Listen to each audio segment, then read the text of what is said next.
crossover. Crossover. Oh, killer crossover. Just crossover. It just crossed him over nastily. Another victim to the crossovers. Cross him up and sit him down. Time for the crossover, powered by Everlevel Concrete Repair in Omaha at everlevelconcrete.com. Josh and Nick are here. John Bishop in the confines of his beautiful home in Lincoln. Johnny, how you feeling? John, you're muted. I was gonna say, oh no, his voice is gone again. No, I need a button. I need a button because I don't like it when it's on, because I switch my tabs all over the place. I got my show prep, I got everything here, and I need a button that just, there it is, button. Hit the button. But anyway, doing better. I gotta give you your flowers, man. I couldn't believe you weathered that storm to get through that broadcast. I mean, I didn't really have a choice. There was nobody else. I could have. I guess I could have handed the microphone to the UConn fans who were drinking next to me, but I don't know if that would have worked very well. So yeah, would have been entertaining at the least. We had no choice. No choice. But John, take us through the day leading up to it. What happened? It was the night before when you started not feeling great. Is that what was going on? Yeah, I came down with something. This was the trip that all the boosters went on, so my wife was with me, and she was having a great time. And I went to take the bags upstairs. I mean, I could tell something was off. It's just like, you know that feeling, but you get back up to the room and put the bags away, and you just sit down. And you're like, oh. So I just thought I better just lay out, and so I did. When was the last time you missed a Creighton game? Basketball? Never. Yeah, is this what happened? Yeah, I was gonna say. Never. Is it gonna be weird for you tonight to take it in as a fan? Very weird, but it was one of those deals where it got worse, and I felt pretty good by the morning of the game.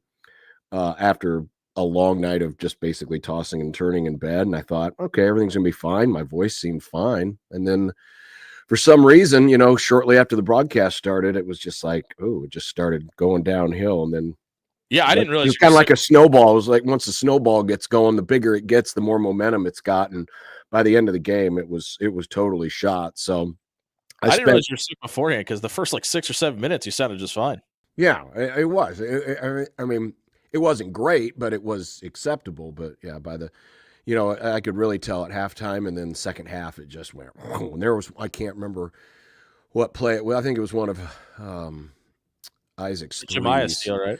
Oh, I think it was one of Isaac's threes where I tried to hit an octave that I normally hit, and somebody singing a national anthem. I just choked. I just kind of choked it. And I said, well, that might have killed my voice.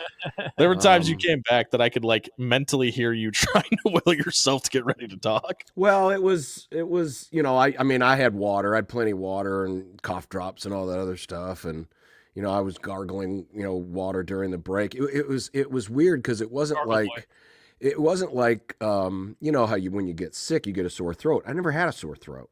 It just voice went out on you. And it was more like there was something I needed to clear out of my throat, but there was nothing there.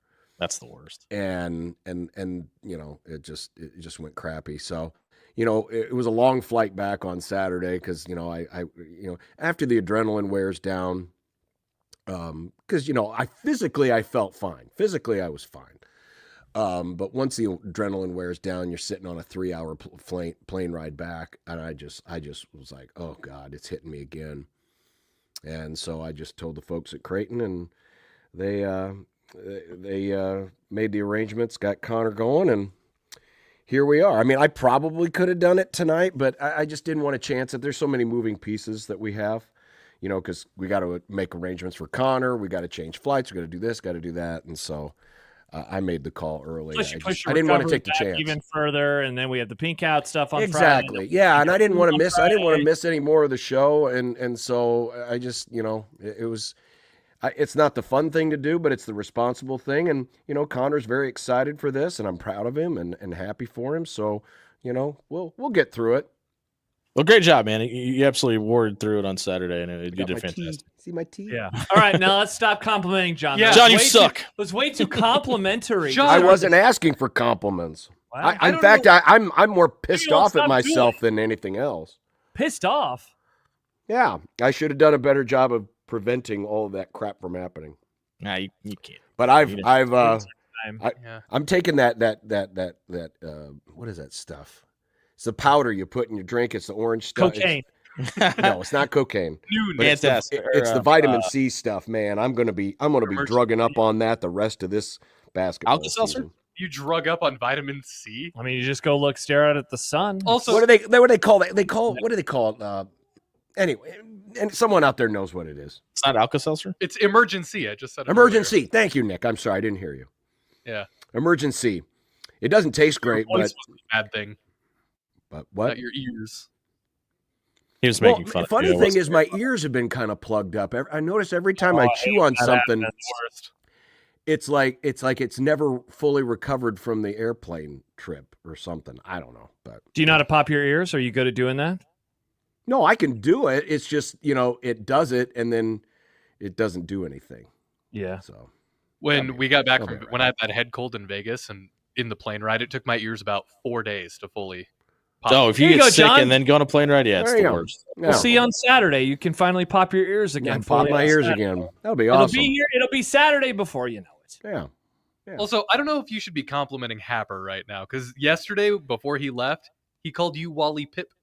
I mean, Wally Pip was a good ball player, Then Happer said, I'm Lou Gehrig. I'm like, are you sure? Mm-hmm. Are you sure you want to be Lou Gehrig? Yeah, well, yeah, because then he'll become a Hall of Fame broadcaster. But then he'll get Connor Happer disease. Lou Gehrig was never a Hall of Fame broadcaster. Oh, wow, there he is. Connor Happer. No, I didn't. All caps. That's suspicious. Interesting. I mean, do you from young Nick? If you want to aspire to one day have a disease named for you, then that's. Hey, there could be worse things. He was a Hall of Famer. He's one of the best baseball players of all time. Oh, that's true. No, absolutely. He gave a great speech. I can't wait to see Happer's speech someday on senior night. Maybe he'll give it tonight. I consider myself the luckiest man on the face of the earth. And he croaks. I'm going to miss him. Well, wow. Josh Peterson kills off Connor on Happer. The midday show, Jimmy. Yeah, no thanks. Well, 4 hours was enough today. You don't want to do the midday show? 4 hours. I'm not here to compliment everybody today. 4 hours by yourself. It's rough. Wow, look at that. I mean, you did have the producer. You could talk to Peter. Yeah, you guys talk about wrestling. Yeah, he talks to Otson every day. We did talk about wrestling. Yeah, he's not a hero. We're just radio men, Jimmy. We just talk into not microphones. Not all heroes wear capes. Yeah, apparently. But That's they have true. muffs. That's true. Mm-hmm. Jimmy doesn't have a muff right now, though. I am a muffless boy. Yeah. It's all right. It sounds the same. I mean, yeah, I was going to say I actually didn't even notice there was one on here until Nick just pointed that out. Yeah, no, the midday was cool. We got some Gandolfo sandwiches and weathered the storm. But yeah, and it's getting warm, man. The fact that you go outside, double digits yet? If it's like 20 degrees and it feels incredible. When you go outside and it's negative 10. What? Well, John, you weren't outside at 7 this morning. Oh my God! Yes, I was. I had to let it. Why 7 this morning? Oh, I wasn't outside. I opened the door long enough to let the dog in and out, and then I just went out a few moments ago to let the dog pee. It sucks out there. Don't let anyone. Yeah. I mean, yeah, better than it was. It's it's like after your house burns down. Well, it's not burning down anymore. It's better than it was. Oh, John, too soon. I wasn't late by any stretch of the imagination today, but I was later than I wanted to be because I hit my remote start and it didn't start, and I walked outside and I was like, "Nope, I'm not doing this. I'm going back inside till this thing warms up." Must be nice to have remote start. Yeah, first world problems, baby. It's great. Wow. I was like that. Yeah. Because the other night I forgot to do it when I was leaving for after hours, and literally it hurt to touch my steering wheel because I forgot my gloves too. What is going on? Wear with you? gloves. Yeah, Jimmy. When you guys have 3 kids and you should have so many. There's gloves. so many distractions. Yeah, I do. I have like gloves. 5 Why pairs. aren't they just always in your coat? They're in my coat right now, and I will be wearing them. Where were they this morning? So this was last week. Where were they last week? It was like 30 when I got here, and it was like 4 when I left. So 30 degrees, still glove weather for me. After hours is a weird dynamic, man. The difference in temperature almost every single night, even in the summertime, is you got to prepare for both extremes. Yeah. I was telling that to Gary. I was like, there's been multiple days that I've been here where I get here and the sun hasn't come up yet, and I go home, the sun's gone down already. Just got to prepare for everything in between that. That's true. You're hanging out until 10 something tonight doing post game. I will be at home tonight. Oh, interesting. Famously, will be at home tonight. Very sad. I set up a nice. It's gonna be late. It's gonna be late. Yeah, Josh has been giving me crap for not being here. And as much as I like Joey and Jake Janisek and Jake and Peter Krenzer. Yeah, poor Jake is I can always talk to him on StreamYard. Jake is always so you talk to him on StreamYard. Send him a text. How are you? Unreal. Text me. Yeah. Text me. I feel so bad for Jake. Jake is sitting here all by his lonesome. Yeah. Inside. Get to know him. He's a good guy. I like Jake. I've spent a lot of time with Jake. Jake is a good guy. I met his parents one time. They were nice too. Yeah? Yeah. Where at? Remote. Oh, okay. Mm-hmm. I think Ran into them at Dinkers. There you go. Yeah, Good burgers. Yeah, probably my favorite. I'm more of a Dinkers than a Stella's guy. Oh, good take, Jimmy. A rare good take from Jimmy. I still haven't had Stella. I have had. It is, John. It was a rare good take. Everybody loves Shots Stella. fired. We've had Stellas. We all said the same thing, that it's mid as hell. Yeah, the peanut butter burger though is my go-to. I do like peanut butter burgers. Peanut butter and hamburger. There's just too much bread. Yeah, it is. That's how I feel like kind of about Jimmy John's too. It's like this. Yeah, it's like that much bread and a lot of bread. Then a burger. Well, at Jimmy John's, it's too much bread if you order the regular sandwiches, but if you get the ones on the right side of the menu that have more meat, then it's the right proportion. But I agree. Yeah, the regular ones, a little more. Yeah. Talking about burgers, CHI expanded menu. Yeah, they haven't expanded. I didn't know this. I got a jalapeno popper burger when I went to the volleyball game the other day. Okay, and it was delicious. Were you there for the banner night? No, I didn't get to make that one. Oh, that's right. So they have like a secret menu, like In-N-Out Burger. It's not really a secret menu. It's posted right there. Oh, okay. You said expanded. It's That's just not a menu. John, we're usually busy during these games, so I was going to say, yeah. I shoot. I'm trying to remember. Well, okay, so the boys went to SmackDown. We went to SmackDown when it was here last time.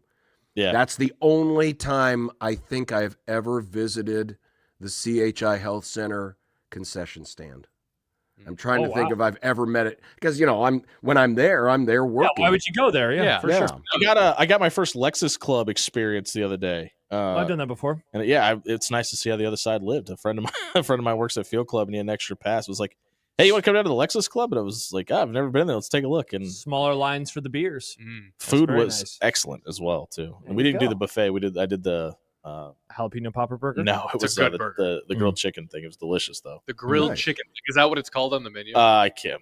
I was talking like 16 people, so I wasn't even really paying attention. There's a lot of people I knew in there. Brag too. boy. Yeah. Hoity-toity Jimmy. Nobody he important. knows 16 people. How many cigars were you smoking? All Jimmy? of them were there. I don't think that's allowed. All of them were there by giving free tickets. If that gives you any indication of how important these people were that I was talking to. YouTube user says allegedly cheeseburgers are $5 at Mercedes-Benz Stadium. So they do fan appreciation nights. That's what they did for the national championship last night. $2 popcorns, $3 hamburgers, $5 beards and burgers last night. But that's everyday pricing. That's not just fan appreciation. They're famously known for cheap concessions. I thought it was just during football games, right? Isn't it just the Falcons and then the last night's game? No, I was at a soccer match one time and it was pretty cheap. Oh wow! Yeah, I believe the fan friendly pricing is for every that's event. What it's called. Not fan appreciation day. Fan friendly pricing. That's what it was. Is for every event at Mercedes Benz. That's awesome, man. Like cool. It is. Thank you, Arthur Blank. Yeah.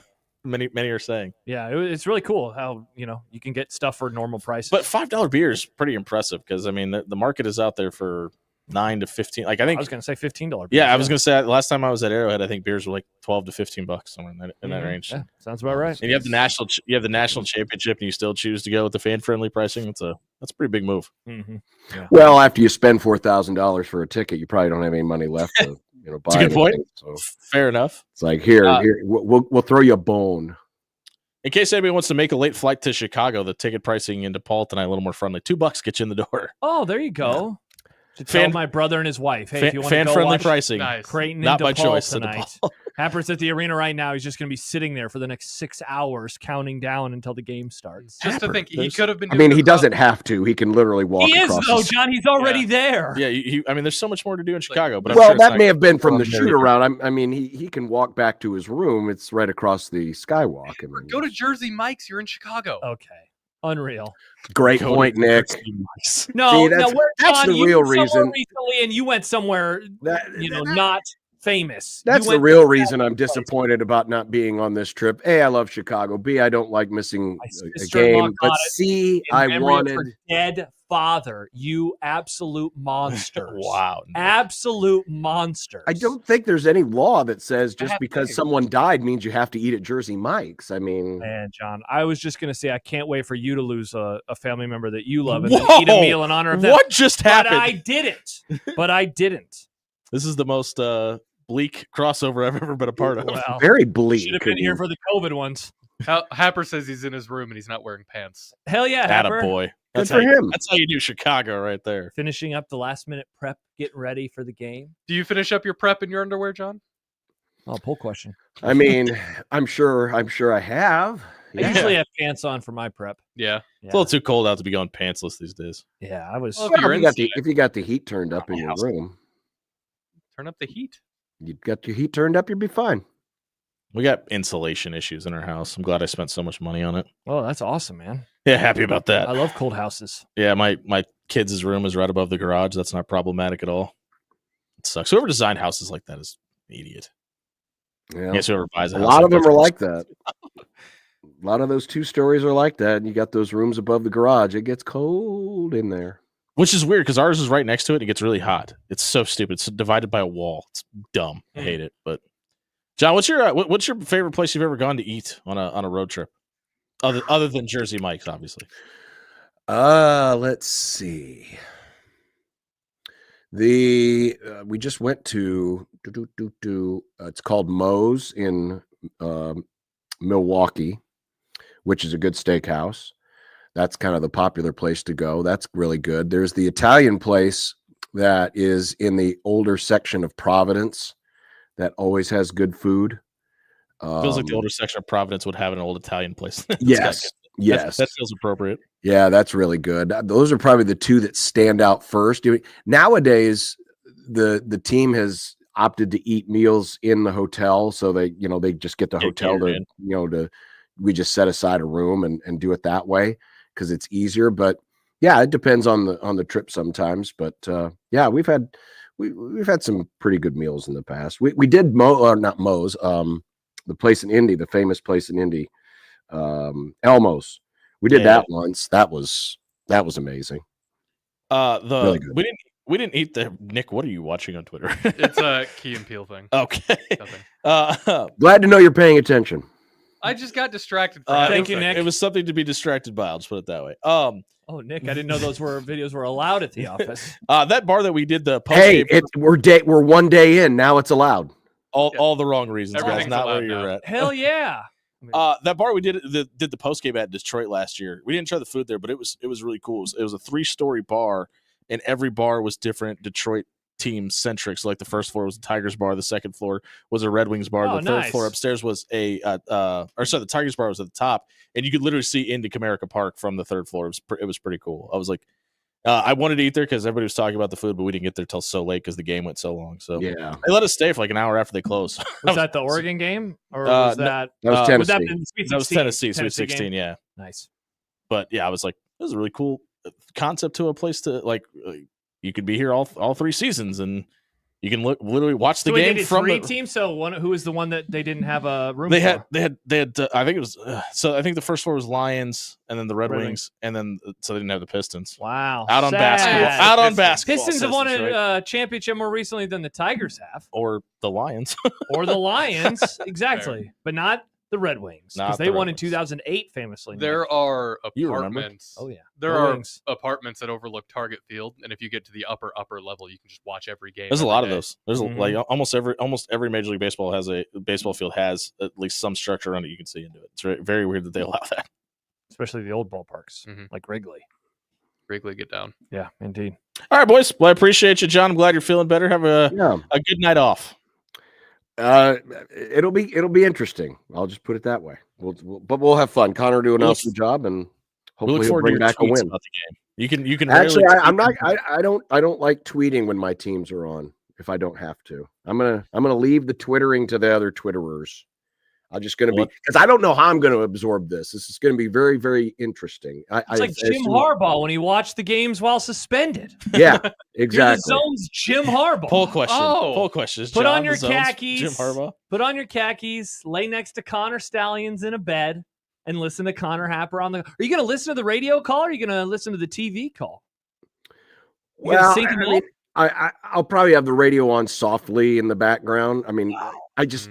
Just getting it synced is going to be a tough look.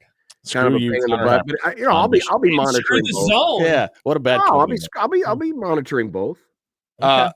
The last couple of TV broadcasts have been really brutal. Like I listen to your call because of post game stuff, but occasionally I'll turn the volume up on the TV at the same time. The last 2 games, I just couldn't even get through it. It was Nick Baugh on one of the last 2 games, Jimmy. It was. I can't even think of the guy's name, but no, Nick hasn't been on a Creighton game for the last 4, I think. Oh wow. Which one was? I was gonna say I thought they were on like a 2 games Kevin ago. did Providence, right?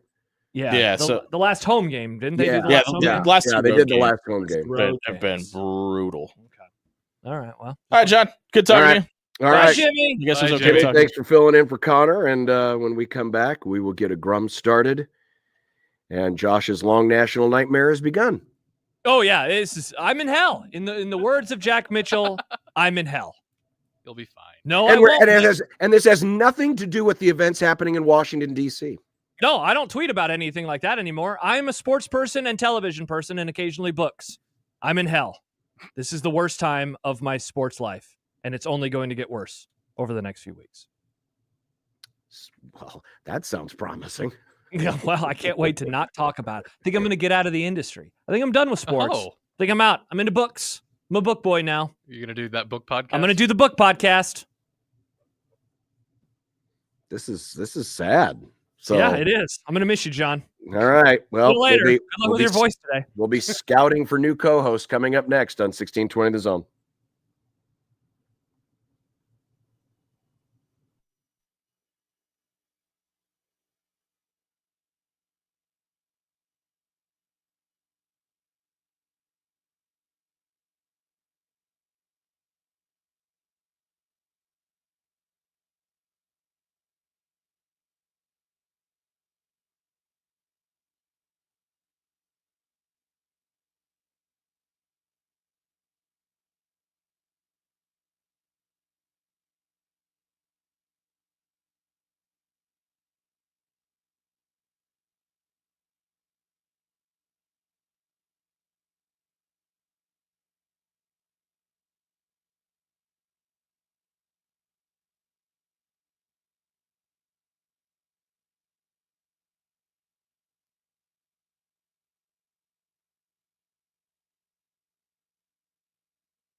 Unsportsmanlike conduct on 1620 The Zone. Husker Athletics, Creighton, and yes, UNO. Don't miss a moment, they'll give you your fix. They're on every day from 2 until 6. Spend your afternoons with John, Josh, and Nick.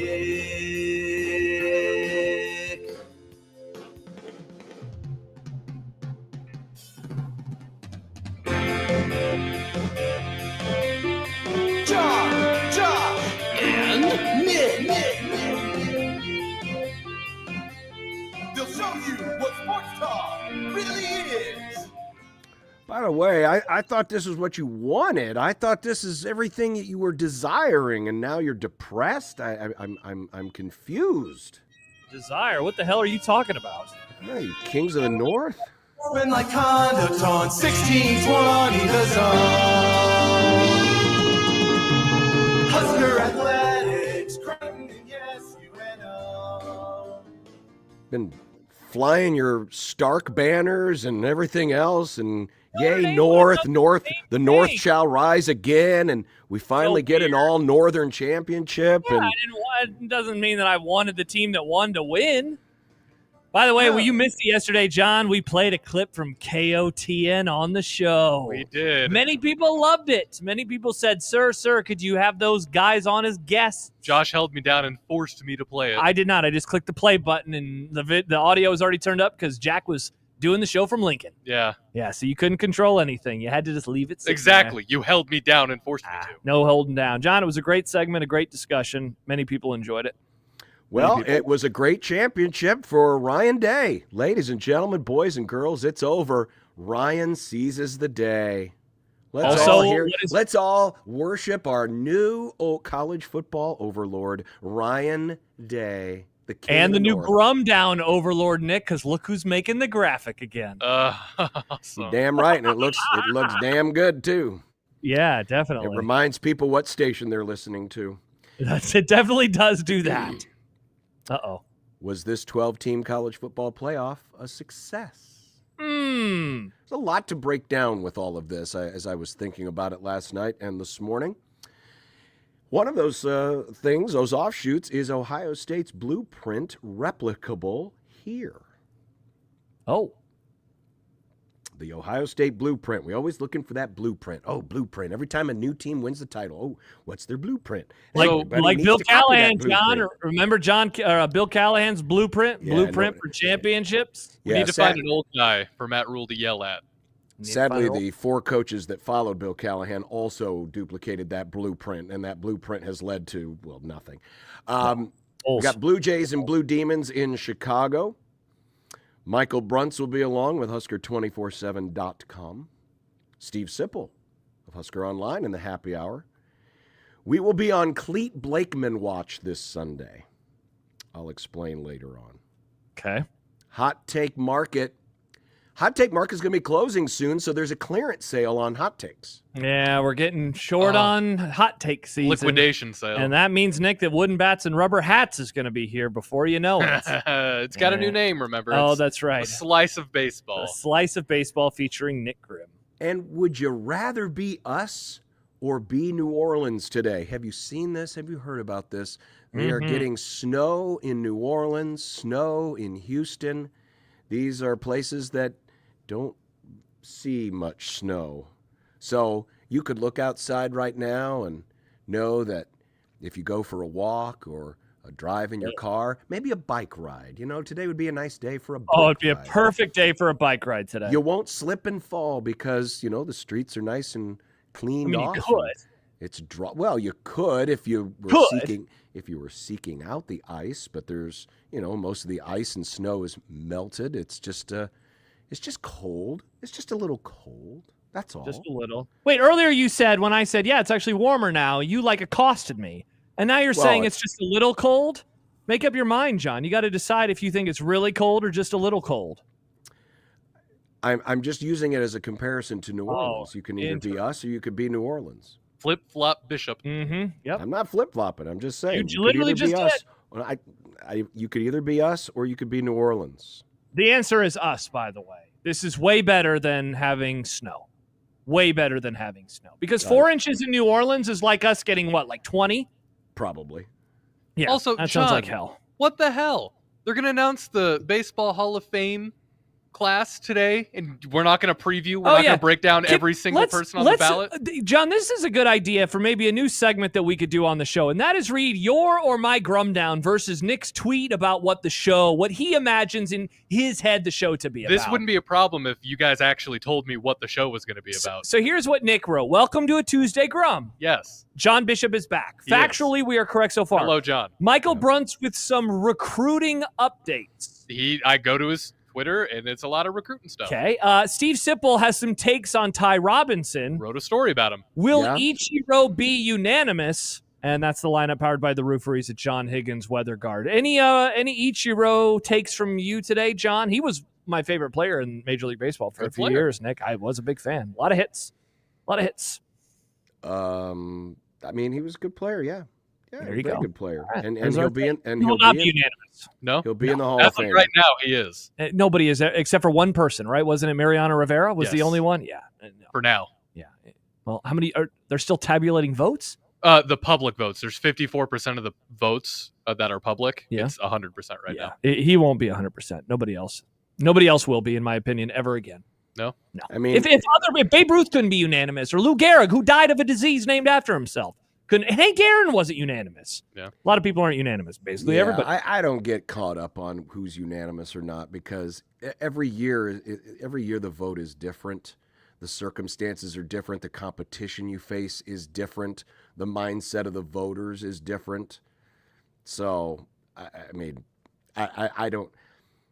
It's hard to just say, oh, he's unanimous. Doesn't mean he's the best baseball player that ever lived. Just maybe it meant that they came along at a perfect time in the perfect class with, not enough other great viable candidates. Well, that's not what it is. This is about Major League Baseball voters not wanting to, because of Lou Gehrig and Babe Ruth and these guys. They're voters who are like, I'm never going to vote. I know. I realize that, but what I'm saying is that's why I don't get hung up in whether or not someone gets in with 100% of the votes or 98% of the votes, because the circumstances are just, it doesn't matter. If they're good enough to be in, they're going to be in. And so when that news comes out, we'll let Nick share with the rest of the world. There you go. 5 p.m. MLB Network. Is that when it's dropping? Yep. Awesome. Well, maybe they ought to do the thing where they send the dude to the house and they do a camera crew and they do the whole thing live, like the NFL Hall of Fame, or like a publisher clearinghouse thing. That's a good check. And then they can cut away to a shot of the broadcast booth where Troy Aikman's got tears running down his face. It'll be great. Michael texts in, wasn't Ty Cobb unanimous? No, he was not. Again, nobody was unanimous until Mariano Rivera very, very recently. Mm-hmm. Before that, nobody was unanimous. And that is why a lot of voters have not, voted unanimously, because they're like, if X, Y, and Z wasn't going to be unanimous, then I am just going to uphold that tradition. But thankfully, enough people still do vote for these players, and they end up getting into the Hall of Fame. So, yeah. I have to imagine, I'm trying to find, John, his the percentage of vote. I have to imagine it was, in the 90 percentile, though. What do you have to have? 75%? Is that what it is? 75% to get in. He was Ty Cobb 98.2%. Also, keep in mind that was like the very first class. Yeah. Yes. So you're literally like, oh, we're picking, the first, you literally had the infinite number of baseball players to pick from. So. Yeah. So here were the percentiles of the first five. It was Ty Cobb, Babe Ruth, Honus Wagner, excuse me, Christy Mathewson, and Walter Johnson. 98.2%, 95.1, 95.1, 90.7, and 83.6. Babe Ruth, the greatest baseball player of all time for a long time, 95.1%. So, that's why. That's why nobody will ever be unanimous. Except that one time. Except for that one time. Except for Mariano Rivera, which is, of all the players, not like he's a bad player, but of all the players, I never would have expected Rivera would have been the unanimous guy. It is interesting that he was a unanimous one. Pretty fascinating. Not, Jeter. There you go. Day after the national championship, it's apparently baseball season on Hell the Grum. yes. I hate this. I hate what Josh, I'm proud of you. Josh has already decided he has moved on. He's in the acceptance stage now of mourning, and realizing that there's a world out there beyond college football. Welcome to that world. I mean, I had no desire. I had no interest in discussing this today, but you've brought this up, and now here we are. So this is your coming fault. up next, we'll discuss the latest from the Eastern Conference of the NBA. It's the NBA topic of the day, Nick, but it's coming 3 hours earlier than normal. God. Yeah, we're gonna get it. We're gonna start doing whole topics on the NBA now, like it's May. Yeah, how fun will that be? We don't even do that in May. No. So congratulations to Ohio State, our new kings of the world. Nope. Ryan Day surviving a head-on collision with a wall last night to win a national championship, beating Notre Dame. I mean, kudos to the script writers for at least, making people stay until the end when we really had no business needing to, given that Ohio State just absolutely dominated this game. And it felt like last night that Notre Dame, they came out like the great underdog, absolutely threw their best punch in the first round and hoped that it connected and then hung on for dear life. And it was pretty apparent, really. I mean, it was apparent to me, even after the first two drives. So, Notre Dame takes up most of the first quarter, scores. Ohio State takes up the rest of the quarter, scores early in the second. Notre Dame gets the ball back, and immediately they fall behind the chains. And you realize, oh, this is how this plan comes apart. Because if you go back to the first drive, Notre Dame was always in a third and manageable. They were usually ahead of the chains, for sure by third down, but usually by second down as well. Always ahead of the chains. And, when you got a quarterback that can run like Riley Leonard, it gives you ample opportunity. And God bless that young man. I mean, it was crazy to see how gassed he was at the end of that drive. Oh, my gosh, He goes over to the sideline, he pukes, he kind of stumbles towards the bench. Honestly, Ohio State's drive taking 6 minutes off the clock probably was the best thing for him at that moment. But yeah, you could definitely tell the talent superiority, the athletic superiority of Ohio State took over, and they dominated. And I know the game's going to, final score is going to be what it is. And I give Notre Dame a lot of credit for fighting back. But in a weird way, to me, last night for Ohio State was like a microcosm of their whole season. You saw them give up an incredibly long drive, right? Maybe some shades of the Nebraska game where Nebraska seemed to control a lot of that game. You had Ohio State flashing its superior talent, which we knew they had from the beginning, and they showed, off in just about every game this season. They look like the world-beating team, and then all of a sudden they just kind of lollygag a little bit, and then here comes the other team. They come back, and then Ohio State, finally finishes them off in the end.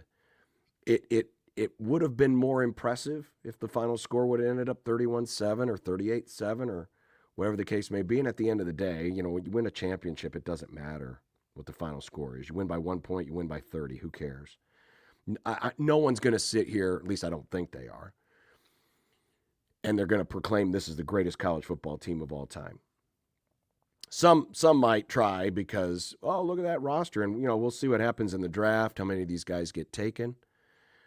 But in a lot of ways, this was a game that should have gotten out of hand, almost got out of hand, but didn't get out of hand because Ohio State just couldn't stop being this year's Ohio State, if that makes sense.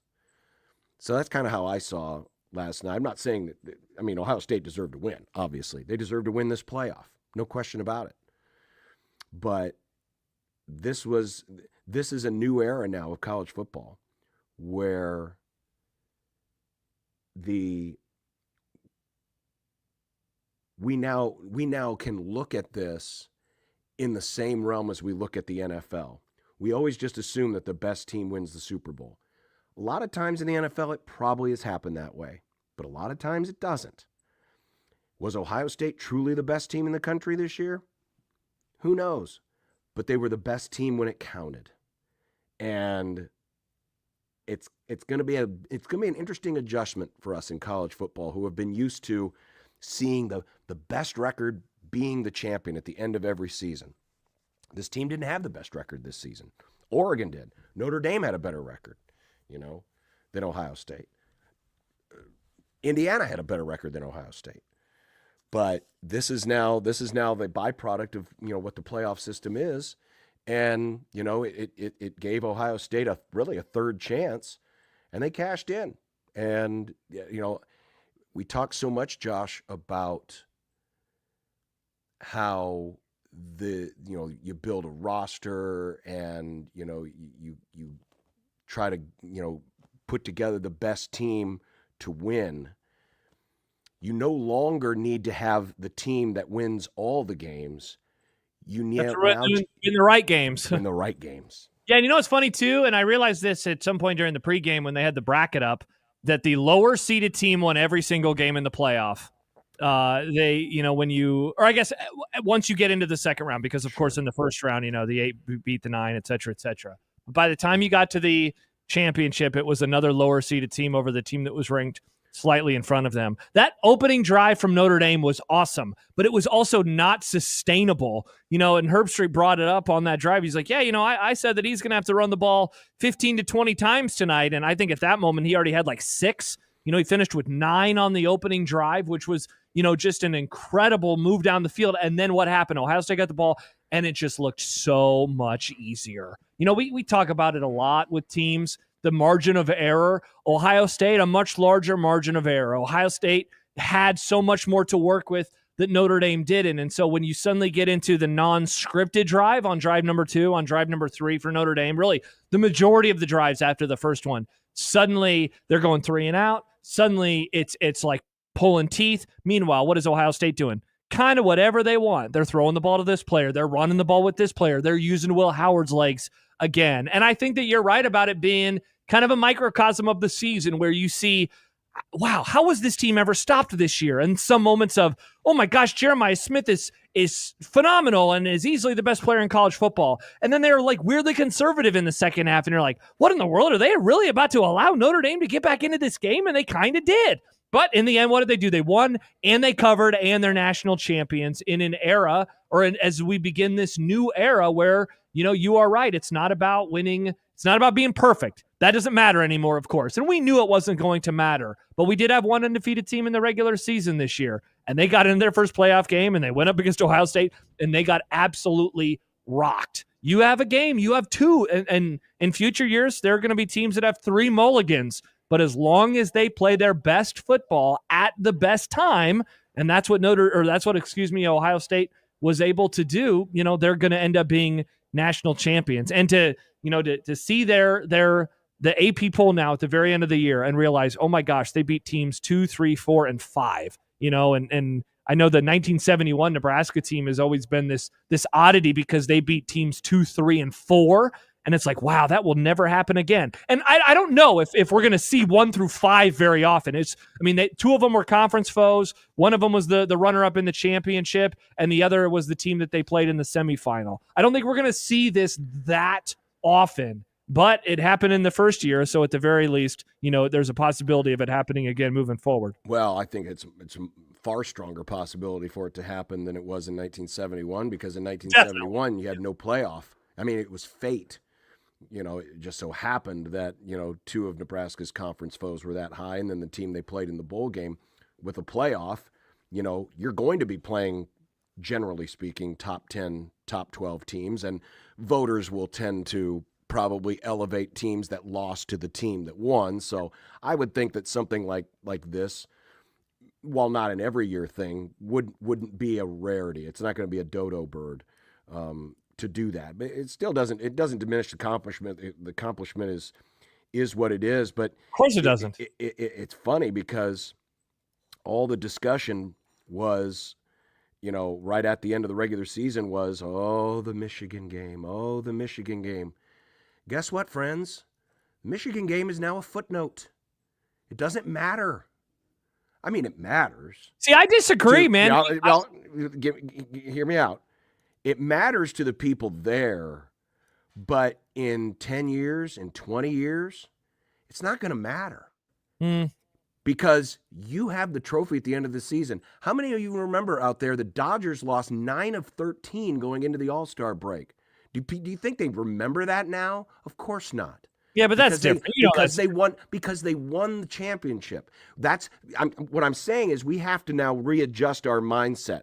And I'm not saying these rivalry games have been diminished because of the new format, but they have been altered to a degree because now Ohio State has proven you can lose to your rival.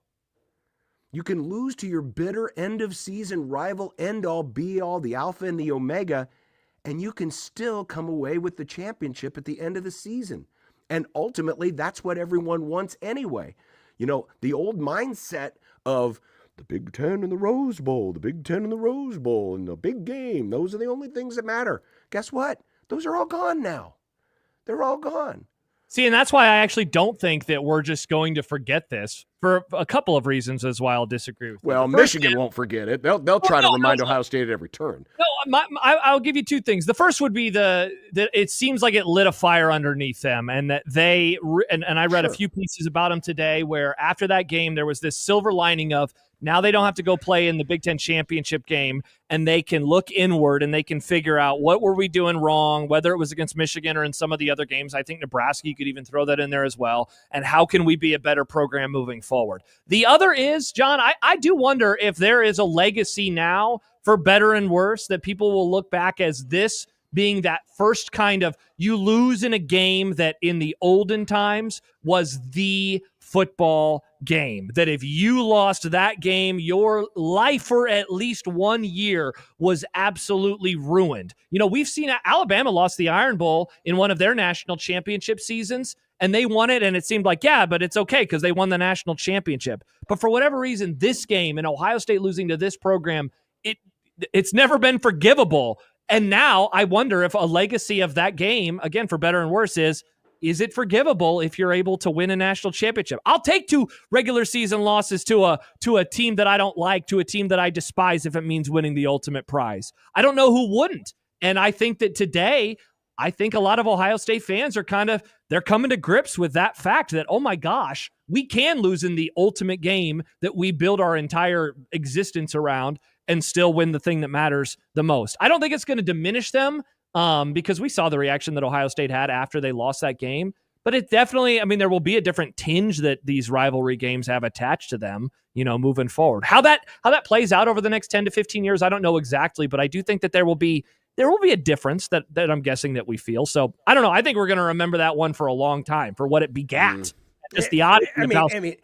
Yeah, I suppose you could look if you want to look at it that way. But then, in your first point, you literally said, well, now it gives Ohio State a chance to look inward and they don't have to play the extra game. That right there by proxy diminishes the importance of that game because now we can lose that game and still be okay. So I think we're kind of agreeing, just in a different way. It has changed the tenor of the rivalry because it used to be you had to win the game to go to the Rose Bowl and have a shot at the national championship. Now you don't have to.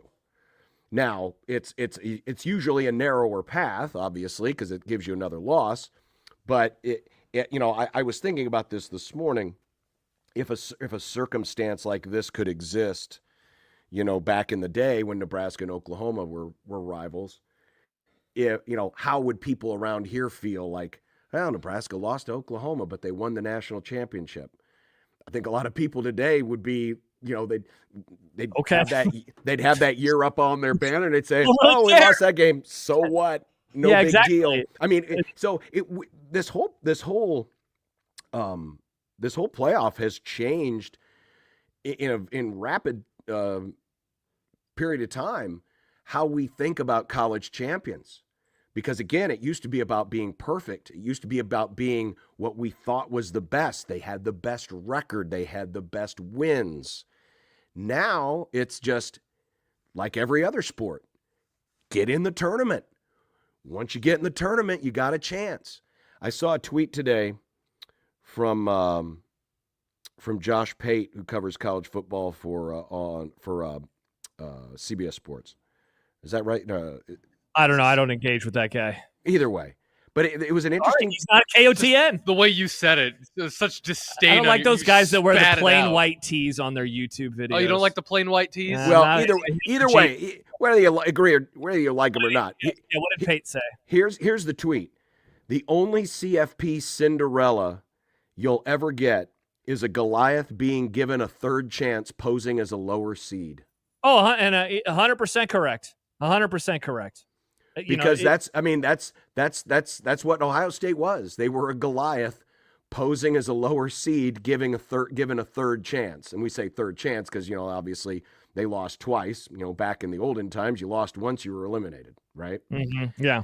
And then they had to go on the most impressive run. Like, that is the craziest part about all of this, is that they end up having the most ridiculous stretch of a month in the history of the sport. And I'm not even counting the Michigan game, but to beat a top 10 team in Tennessee at home, and then to go and play a neutral site against the number 1 team who had beat you earlier in the season, and then to play another game, and this was against the runner-up of the other best conference in the sport, and essentially beat them kind of on their home field, home state at the very least, and then to do what one more time against a team who had also had a very similar stretch over the previous month in the national championship. And that's what every champ is going to do now. And that's why, to go back to that tweet from Pate, it really will be hard to have Cinderellas, because not only is it about one game. We almost saw Arizona State win one game, and that would have been like, oh, what a crazy upset. Arizona State beat Texas one time. But then they would have had to do another win and then another win to just win the national championship. And they had the bye into the second round. And so the teams that are able to do this are going to be the teams that recruit the best, have the most talent, have the most depth, have the best receivers, whatever it is, have an incredible defense, have great coordinators. This is like, there's been multiple comments that have come in, like for this one from Omaha, and I know we're going to talk about this later. They showed how to build a team in this era. Yeah, and the question that I would have is, how replicable is that blueprint? How many teams can actually look at the blueprint of Ohio State and say, yeah, let's try to match that? I don't think Nebraska is going to really try to match this blueprint moving forward. I don't think Indiana can match this blueprint moving forward. Arizona State was in the playoff. I don't think they can match this blueprint moving forward. I don't know how many teams can. That said, it was, not to step on the toes of another topic later, but it was a great first year of the playoff. I know round 1 stunk, but otherwise, I thought that this was pretty tremendous, and I thought the storylines were excellent, all throughout. That you got Ohio State, Notre Dame at the end, in a game that very much had the feel of a blowout and suddenly was interesting with a few minutes to go and has an all-time play call and execution by Ohio State on that long pass to Jeremiah Smith. I thought that there was a ton of things that I will never forget about what we saw over the last month and a half. Really interesting. Yeah, because I didn't come away from this playoff like wowed. I wasn't underwhelmed, but I wasn't overwhelmed. There were certainly some moments. The Notre Dame Penn State game was probably my favorite. But I have nothing else to compare it to. Sure, and in future years, first of its kind. Yeah. So I kind of observed it from that angle. But either way, now all those silly people, the silly people that I kept telling you were so silly the last few years, saying, "Oh, Ryan Day, he's going to get fired. He's a bad coach. He's going to get fired. He's not winning enough games." And look who's standing on top of the world right now. It's Ryan Day, and you all wanted him fired. Blind squirrel, nuts, such and such. Oh, yeah. Hey, you know what? I want to give myself the greatest run in the history of college football is a blind squirrel. You're the blind squirrel. You're the blind squirrel, John, for having one solid take one time. I want to give myself a pat on the back, though. We'll be getting to hot takes in a little bit. A month ago, I said Ohio State would either lose in the first round or win the national championship. So I'd say that take is aged pretty well. Mm-hmm. Pretty Congrats well. on your nut. Thank you. No, that was not a nut, Nick. That was a grumball, which I am patented for being correct. So I think that's what happened there. Yeah. Well, Ohio State is the champions, and now we have to live with it for quite a while. But how much longer? Who knows? But we asked a question earlier today as we set up all the polls and whatnot.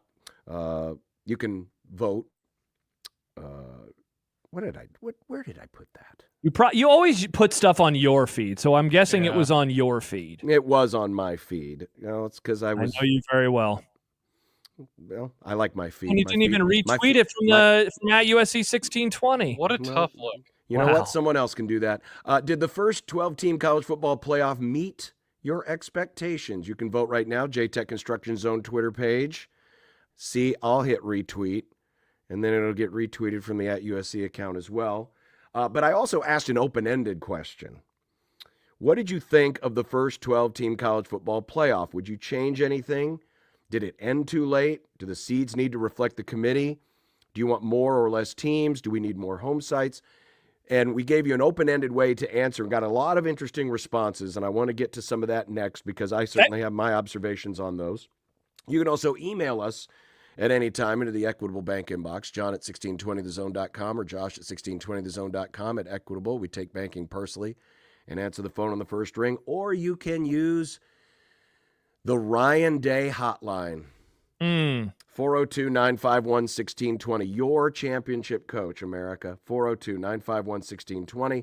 Either text or call, and give us your thoughts today. We'll have that and a whole lot more today here on The Grum. It's great to be back, and we will roll on right after this on 1620 The Zone.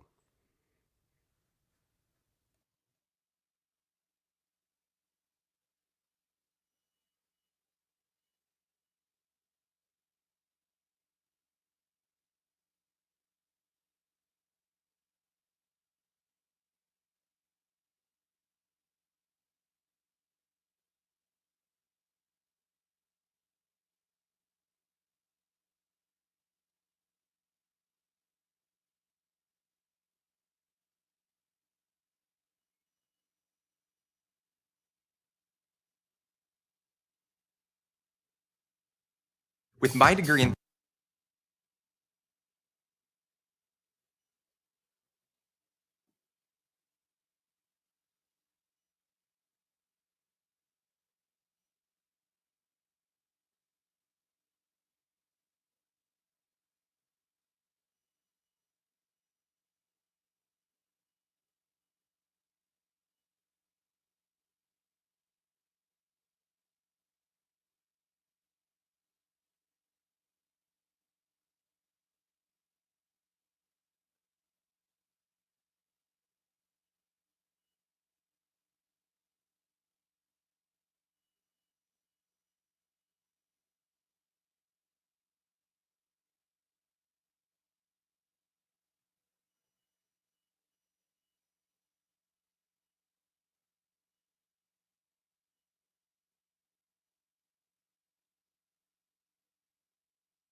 Welcome back, 402-951-1620. Again, I need a button. Don't you have one on your mic? No, Daryl, this one does not have an on-off switch. Oh. That's I weird. think. I thought I never thought that looked. you literally What's muted that before. What's the knob? Yeah, I Does think the it's knob John do on the anything? other side. No. The knob is just a volume control, but it doesn't have an off switch. Doesn't have like a little mute button? Nope. Well, that's Not that I see. I'm piece of looking. junk. It's a Not bummer. a piece of junk. Actually, I prefer it that the mics don't have an on-off switch. Really? I would just rather You have know, you like an literally just external said, "I button. wish I had a button." No, just a button that's over here. That's all off to the side. That's So not what on you're the saying mic is- itself. You wish you had an on-off switch for your microphone. Very interesting. That's what you're saying. That's external, not on the microphone itself. It's still an on-off button for your microphone. I would try to explain this to you, but it's too technical for you. You couldn't handle it. So we asked a question about the playoff. And by the way, the voting so far, the voting has gone as follows. Did the playoff meet your expectations? 62% said it met them. 21% said fell short. Only 17% said exceeded them. So, I mean, not that there's anything wrong with meeting expectations, especially if you had high expectations. That can be a good thing. It's just interesting that a few more folks thought that the playoff fell short of their expectations than exceeded them. And I think a lot of where probably some people's complaints came from is in the seeding of the teams.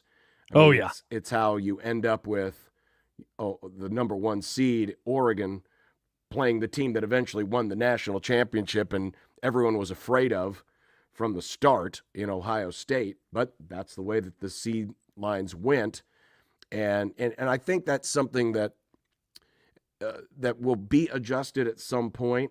I don't know if it will necessarily happen this year in time for the next 12-teamer because there's a lot of other obvious they've got to figure out what the permanent format's going to be first before they really do a lot of other stuff. So I think that's probably one of the areas. We certainly could have ended up with different, dare I say, better matchups because let's face it, we had a lot of bum games in this first playoff. Well, we had some good ones, but we had a lot of stinkers too, and we always tend to judge the quality of a playoff by how many good games there are. I mean, did it keep us engaged, enthralled from start to finish? And so sometimes that can be an unfair grading of how good or bad a playoff is.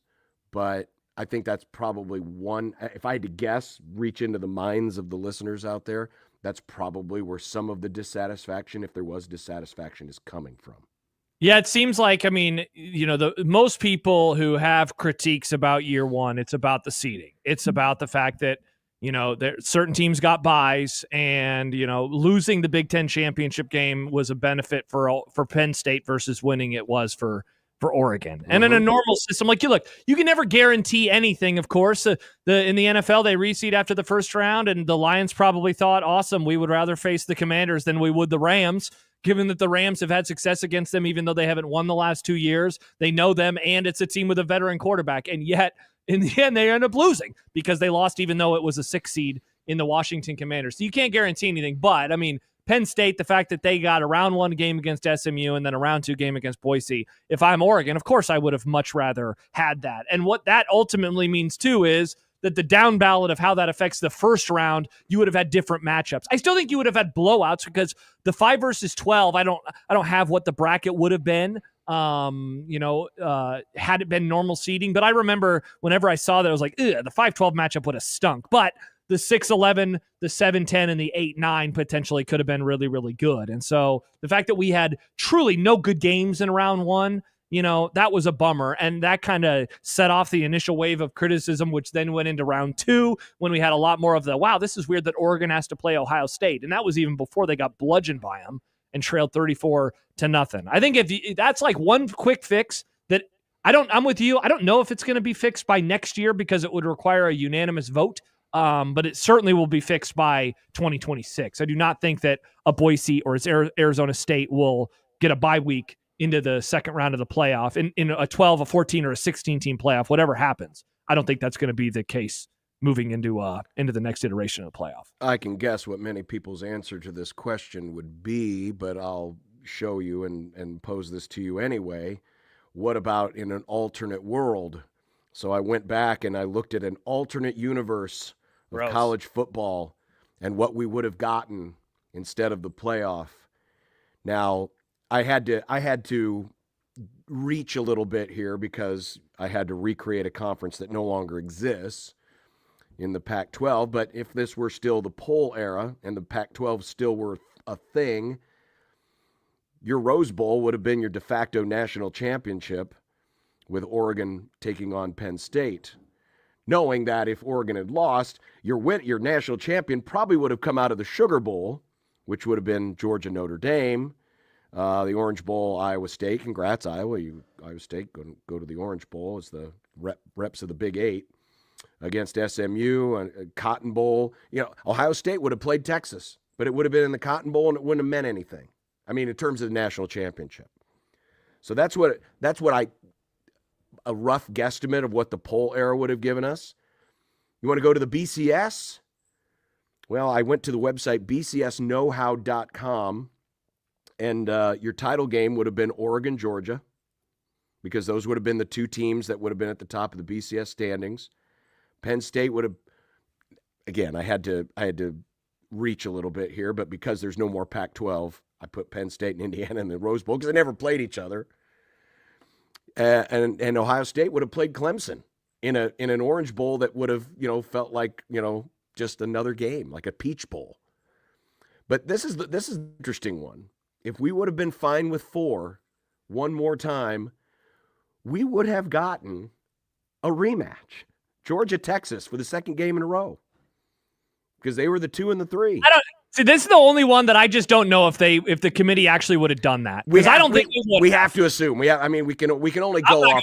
We can only go off what we have. We can't assume. I'm not going to assume that way. Well, go ahead. Fine. I don't.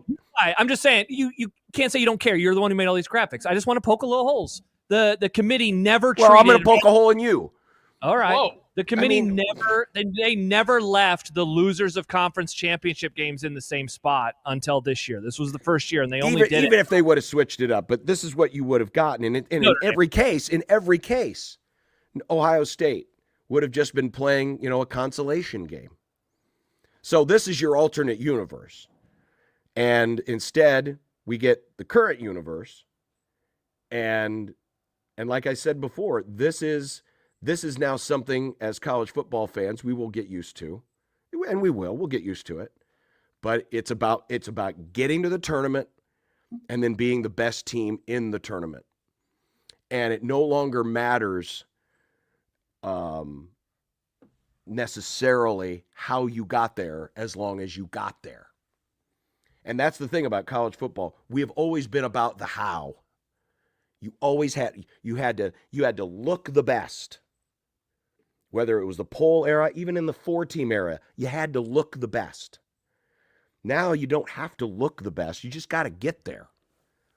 And if you get there and you do what Ohio State did, you're the champs.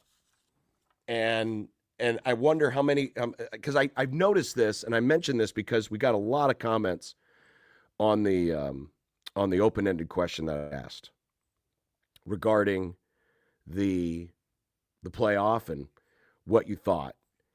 And trying to see here, there's a couple. Well, Ziggy, RIP regular seasons. Stardust? Not Stardust. He's Ziggy in Arizona. RIP regular seasons. And there were some others that were disappointed in just it's taken away. And I think part of where some of the concern is back to what we talked about earlier, and that is the Michigan game. Because those of us who appreciate college football for its rivalries, we want that rivalry to have all the stakes.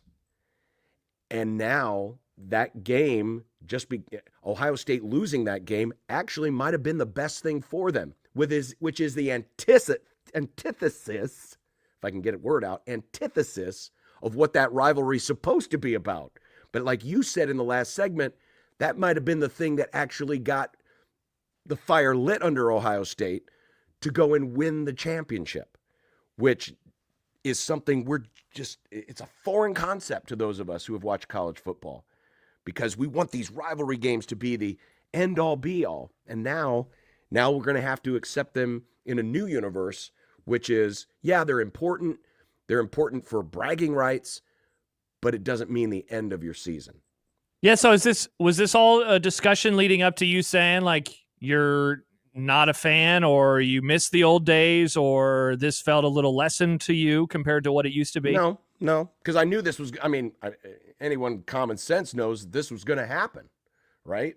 Because once you create a tournament versus, just one game, and you really can't say a 4-team playoff is really a playoff, right? I mean, you're talking it's an invitational. It's an invitational. It's 4 teams out of 138. This was a real tournament. This was a tournament. This was the realest tournament that the sport has ever had. This is and so you had to go in just knowing that. I mean, we see it happen in all the other sports. Now the interesting thing will be is if we do get a deep run, if Arizona State had emerged, if Boise State had emerged, if SMU had emerged, how we would look upon that. Because I tend to think, going back to what Josh Pate tweeted, we read in the last segment, that this tournament's not built for Cinderellas. This tournament is built for second chances or third chances for teams like an Ohio State who are really, really good, but maybe underachieved to a degree. And I think it's fair to say that a 10-2 regular season, given that roster and the expectations, Ohio State underachieved. Sure. And now that same underachiever is lifting the trophy at the end of the season, and they get to print all the fun T-shirts. Yeah, it doesn't matter in the end if you win the national championship. It doesn't matter. That's why, like every single one that you just showed there, the old system, the BCS, the 4-team, it all looks like crap compared to what we got, And I was having a conversation about this, I think, with Mike Schaefer recently, just how this playoff and what we got in this playoff is a reminder, I think, of what we've kind of been robbed of in the sport. And there are certainly trades, the trades of Ohio State, Michigan, maybe not, and we keep beating this talking point to death today, but it not meaning what it once did. But the trade is that we got all these extra games and that we got all these exciting matchups and that we got Notre Dame versus Penn State in a game that we wouldn't have had otherwise. All the 4-team playoff games, what would we have in a lot of those? Opt-outs, teams not caring, teams not really, happy to be there, and fan bases having many conversations about should they be there, should they not. Instead, we had a real tournament. We had 4 rounds. Some of the games were good. Some of the games weren't. And some of the games are, forgettable, just kind of in that middle zone. But I loved it, again, because it's just something that we have not had before. The same thing happened for me when we got the first 4-team playoff, where it was like, wow, I wish that we could have had this earlier. And now I feel the same way about the 12-team playoff. I think seeing Ohio State win it all, for some people, it's, this sucks. It means that a team that finished 4th in their own conference won a national championship. For me, it's they got another opportunity and they still had to go out and win the games. Like, they didn't get a gift. They were not rewarded. For all the talk, John, about, wow, Oregon got screwed. Ohio State had to go through them. They had to beat Oregon. They had to beat Texas in the Longhorn State. They had to beat Tennessee coming a couple weeks off of that horrible, horrible loss to Michigan. And then they had to win it all in their 4th consecutive top 10 game against Notre Dame. Like, this was not an easy path. And they had to take what was given to them, and they had to win every round of the way. And they had to do so coming off of, again, like a cataclysmic loss. And if anything, that makes this, for me, like more impressive. We're going to see a team next year or the year after that or the year after that. Someone's going to win their conference. They're going to get a bye, or let's see, I guess, what the format is. And they're going to kind of go on through the playoff, and they're going to be like a team that was fairly dominant from the front of the season to the back of the season. But we're also going to have teams like this. But I don't know if we will have a team exactly like this that lost as a 20-point favorite to their arch rivals in the last game of the season, only to turn around then and go on this destructive path with 4 consecutive victories where they were, dominating. They won all of them by double digits. and they were up 28-0 against Tennessee and 34-0 against Oregon. That's going to be, I think, pretty much a rarity as we move forward. And I wonder will folks easily come to accept this? Because, and I'm sure folks will argue that, it won't diminish the regular season. It has diminished it from what it used to be. That is irrefutable. But it doesn't have to mean destroyed it. I mean, it used to be the regular season was you had to win them all. And maybe on a rare occasion you get one mulligan. And those days are long, long gone. And so the regular season has been changed. There's no question about it. And judging by the way people, watch the sport this year, it doesn't seem to have hurt, viewership in any way. Well, John, look at it this way. It's just adjusting to a new way of life. So do you like going to a circus where the trapeze artists are walking and there is no safety net and they can die? Or would you rather there be a safety net? Because that is now college football. There are some who loved the old college football where you had to be perfect. And if you lost, see you later. Your season is done. And then there are others, and I put myself in this camp of, I don't want one regular season game defining a team, and I want to see them, have to face the best of the best. Because look, for every great 1 versus 2 that we got in the Bowl Coalition era, Nebraska, Florida, for example, in the Fiesta Bowl, or USC Texas in the Rose Bowl in 2006, for those, there were quite a few where it was not settled on the field and the best teams didn't have an opportunity. I was reading this story earlier today from Husker Max where Arbitrary Analytics, Eric Hess, he put together this story about the 1973 season and just seeing all these undefeated teams going into the bowls and how it was not settled on the field. And so on one hand, you're right. The regular season is diminished is one word, altered is another, but now you at least have the opportunity to prove it on the field. Again, I like that the sport I like that there's a safety net, and then that you still have to go out and you have to win the football games if you're going to be the national champion. But I'm pumped that we will never have undefeated Florida State or undefeated Penn State or undefeated whatever that is going to get left on the cutting room floor of a national championship game because of their conference or because a quarterback got injured or anything.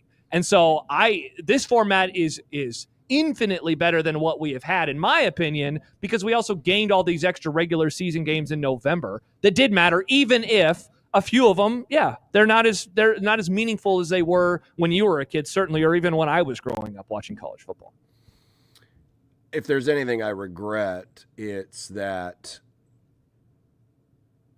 for its faults, it was certainly different. It certainly felt different than any other sport. It didn't feel the same. It didn't feel like a Super Bowl tournament. It didn't feel like an NBA playoff. It didn't feel like, a baseball playoff. And for that, it did make it unique. And in its uniqueness, I think it had some good qualities about it. But as someone who had always wanted to see the teams decided on the field, or games decided on the field, and the champions decided on the field, this is one of those casualties of dare I say progress. Sure. And it doesn't always have to be a bad thing. The funny thing is, after all of this, we could still sit here and say, and it's easy because hindsight's 20/20, that the best team still won. 100%. The team that truly was the best this season still won, even though they didn't put together the best season and Correct. They lost a couple of games. That when you watched them when it mattered, in a lot of ways, Ohio State had a higher ceiling this year. In a lot of ways, Ohio State was a great distance runner. They kicked it into high gear when they needed to. They paced themselves for the first 3/4 of the journey, and then in the final quarter, they took off and they showed off all of their power, all of their strength, all of their endurance, and they outlasted everybody else. So, I mean, it is weird. We've been sitting here discussing, how this has changed the world of college football. But at the end of the day, we might still have ended up crowning the best team. Yeah. Now, what will be interesting is, because it's not always going to be that way. It's not always going to end up that way. But at least for this first iteration, we still ended up crowning the best team in the country. Yeah, 100%. All the early part of the year, I was trying to figure out like who is actually the best team, because it seemed like week to week we'd have all these crazy upsets, and certainly Oregon put together the best resume. They were like over the course of the year the best on a week by week basis.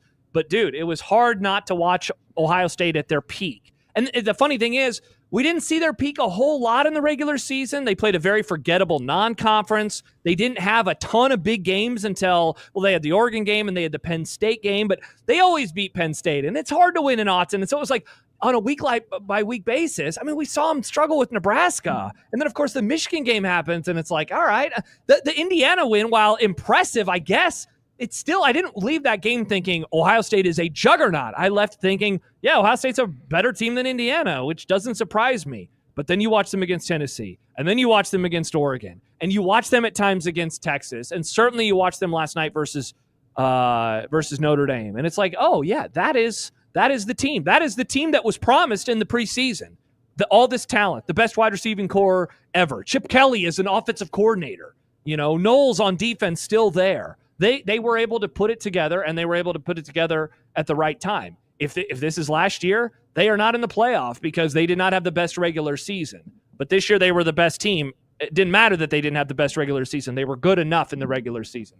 And if there's any lesson to be learned about now, it's that's the case. You have to be good enough. But you know what? There's still error. You cannot lose 3 games. You can't lose to Oklahoma by 3 scores late in the season. You can't lose to Vanderbilt. You can't lose to Kentucky at home. You can't lose to Florida if they're a middling team. You have to do enough. And Ohio State did enough, and they got in, and they had a home playoff game, and off to the races they went. Well, coming up, we're going to talk more about the Ohio State blueprint and whether or not it is replicable, especially here locally, as we wind up the college football season in 2024. But also coming up, Michael Brunts will join us at the bottom of the hour.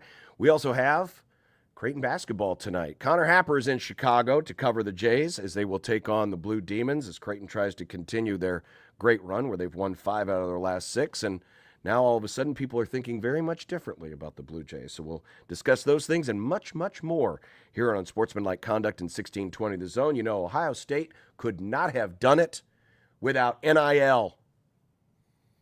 And it was made very abundantly clear to everyone who covered them this year.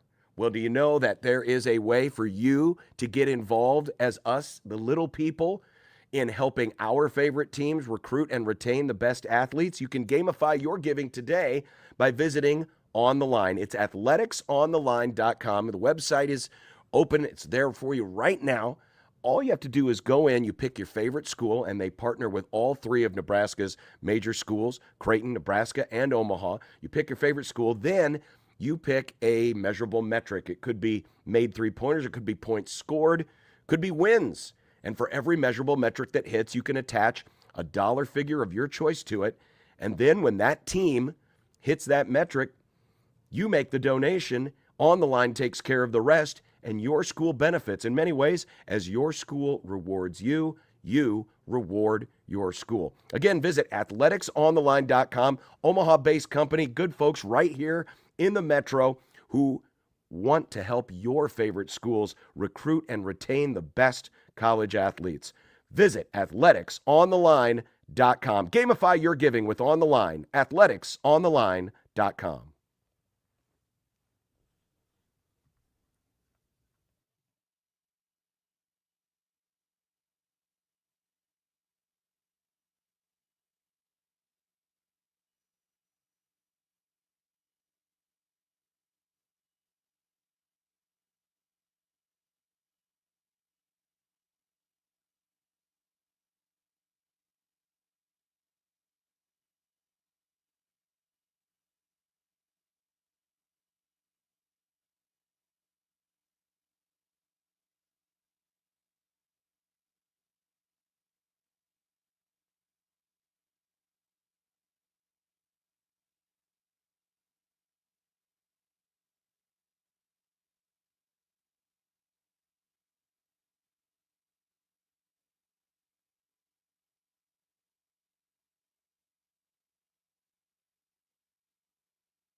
Coming up on Friday, it is our annual remote at the Hope Lodge, Nebraska, as part of the Creighton versus Cancer Pinkout Games, which are coming up on Saturday. But Friday, this program and Connor Happer's show will be live at the Hope Lodge, where we're going to be doing our annual paper drive. We're raising paper products, toiletries, paper towels, and the like, or cash donations towards the Hope Lodge, which is the haven for so many people from around the state and around the country, actually, to come in and have a long-term place to stay while they get their life-saving cancer treatments in Omaha. Obviously, they don't need to be in the hospital all the time, but they do need a place to stay, but they need to be close to where they get their chemotherapy. Well, that's where the Hope Lodge comes in, and this has been the main benefactor of the Creighton versus Cancer Pinkout efforts over the last 15 years, and that's where we will be. We look forward to bringing on some special guests. Coach Mack, Coach Flan will both join us. And, of course, we'll have coverage of both Creighton versus Cancer Pinkout games. The doubleheader at CHI, men at 12:30, women at 4:30 against UConn from CHI Health Center here on 1620 The Zone. So we look forward to all of that. And tonight, the Blue Jays in Chicago to take on DePaul. Better Blue Demon team. Not your slightly older brother's DePaul team right now. Yeah, you look at the record and you say, well, they're 1-7 and they just won their first Big East game. So are they really that much better? Well, they are. They are better. They had a much better non-conference this year. They've already played 3 overtime games. So honestly, if those close games had gone the other way, they could be a 500 or better team in the Big East if those close losses had gone the other way. This is a team that will space the floor a little bit more. Be interesting to see tonight how they decide to match up their big, David Skogman, who is one of their better three-point shooters. Doesn't shoot a ton of threes, but he does just enough to threaten you. And obviously, and then the rest of the team does shoot a ton of threes. Yes, they do. They shoot a lot. Jacob Myers shot 104 of them this year. Rivera has shot 93 of them, hit them at a 45% clip. I mean, they're shooting at a 38% clip from three, and they shoot not quite the same percentage of threes as Creighton does, but it's close enough for government work. Where this DePaul team can sometimes get into trouble is defensively. They're not good. They're not the best defensive team in the world. And so if the Jays have another good night from the field, that's going to make life very, very difficult for DePaul. But tends to be not the best atmosphere in that building. It's kind of a bring your own energy game, and you wonder how the Jays will mentally be, given the fact that they're coming off one of their best wins of the season. It's, between that and the Kansas game, as far as which one's the best, I think you could probably make the argument the UConn game is better because A, it's on the road, and B, it's against UConn, the defending 2-time champs, and it really put Creighton in a different spot. And if they can, you have this game against DePaul, you have Seton Hall, then Xavier before you get back to Villanova. If the Jays continue on this run, talking all season that it looks like it's a 3-team race, right? St. John's, Marquette, UConn. Well, as of today, Creighton is tied with UConn for 3rd place. So theoretically, they're in that tier, and they've already got wins over St. John's and UConn, and they played Marquette very competitively on the road about a month ago. So you could look at it as, well, maybe Creighton is now in that position. If they can continue this momentum into February, I think you can boldly say, yeah, Creighton would be, back in there as a team that we thought was going to contend for the conference title from the beginning of the season. But then the non-conference happened, and it was like, it doesn't look like it's going to be that way this year. And then injuries happen. happen. Yeah. So and suddenly the math is looking very much in their favor. Yes, with it is. The stretch that they have over the next few before things ramp back up again. I think you're right. The win over UConn, I think a better win for the course of this season than the Kansas one. And I think part of that maybe is just knowing where they were after that game, after the Kansas game, and kind of where they have sat and now where they continue to sit as they look forward. And so a team tonight that I think is going to, they're going to try to stretch you, of course, with all those 3-point shots. It's a team that makes a lot of them one of the best in the entire country. They have the most made 3-pointers in the Big East, but You said it. I mean, all the metrics essentially are bottom of the Big East Conference, or right there at the bottom of the Big East Conference, whether it's raw efficiency, opponents shooting from three, opponents' effective field goal percentage. They're not blocking shots. They're not taking the ball away. They're not getting steals. They're not getting offensive rebounds. So this should be a game, and I guess I was a little surprised, John, to see the total is maybe as low as it was, right around 140 or so. But a game where you could see some points. Creighton's going to have an opportunity to knock down some shots in this game, and it's going to be about how well they do on the other end if they're going to lead there with another victory. One thing that Creighton has done a better job of is take care of the basketball. The turnovers have come down since the first 15 games of the season. They're on their best 4-game stretch in terms of turnovers. Now, Creighton's not going to be a team that's going to win a lot of turnover margins because they don't force a lot. But to face a team like DePaul that doesn't turn you over a lot, similar to Butler, similar to Providence, it's another opportunity for Creighton to continue to heal up from that standpoint and not make as many of those careless mistakes. And the Jays didn't have a ton of those careless mistakes against Connecticut, even though they did turn it over a little bit more in the second half.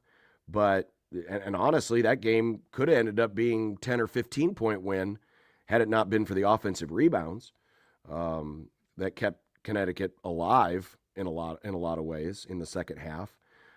So tonight is about sustaining momentum, and it's way too easy to overlook teams in this conference. So if you do, we saw it last night. Georgetown beat Villanova. It looked like Georgetown was circling the drain again, but here they come. They beat Villanova on the road. Tonight, you're on the road, bring your own energy type of game. It's important. It's important because they all count the same, as even though theoretically we look at UConn and say, oh, that's a big win. That win counts the same as tonight's. So we'll see how they respond, and we'll again have the coverage after this show gets over at 6.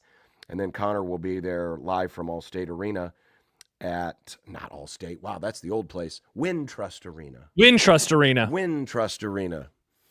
Starting shortly after 8 o'clock. Coming up next, Michael Bruns will join us, and we'll discuss some Husker news and notes next on 1620 The Zone.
Here's a story of a man named Brunsey who covers Husker sports, boys and girls, like football and basketball, even weightlifting, like front squats and curls. Then one day, good old Brunsey called a talk show, and acting on what they thought was a hunch, John and Josh wanted to start a family. And now we get to talk to Michael Brunts. It's Michael Brunts. Michael Brunts. Now we get to talk to Michael Brunts.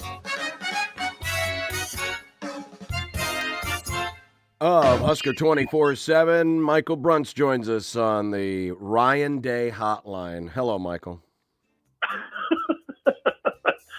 Hi, how's it going? I mean, you know, if you win a title, you get everything named after you. So it's. Yeah. Is that official? Well, it's kind of our way. Jim Harbaugh hotline last year, so I think John. Well, that's because it had a sponsor, Josh. It had a sponsor.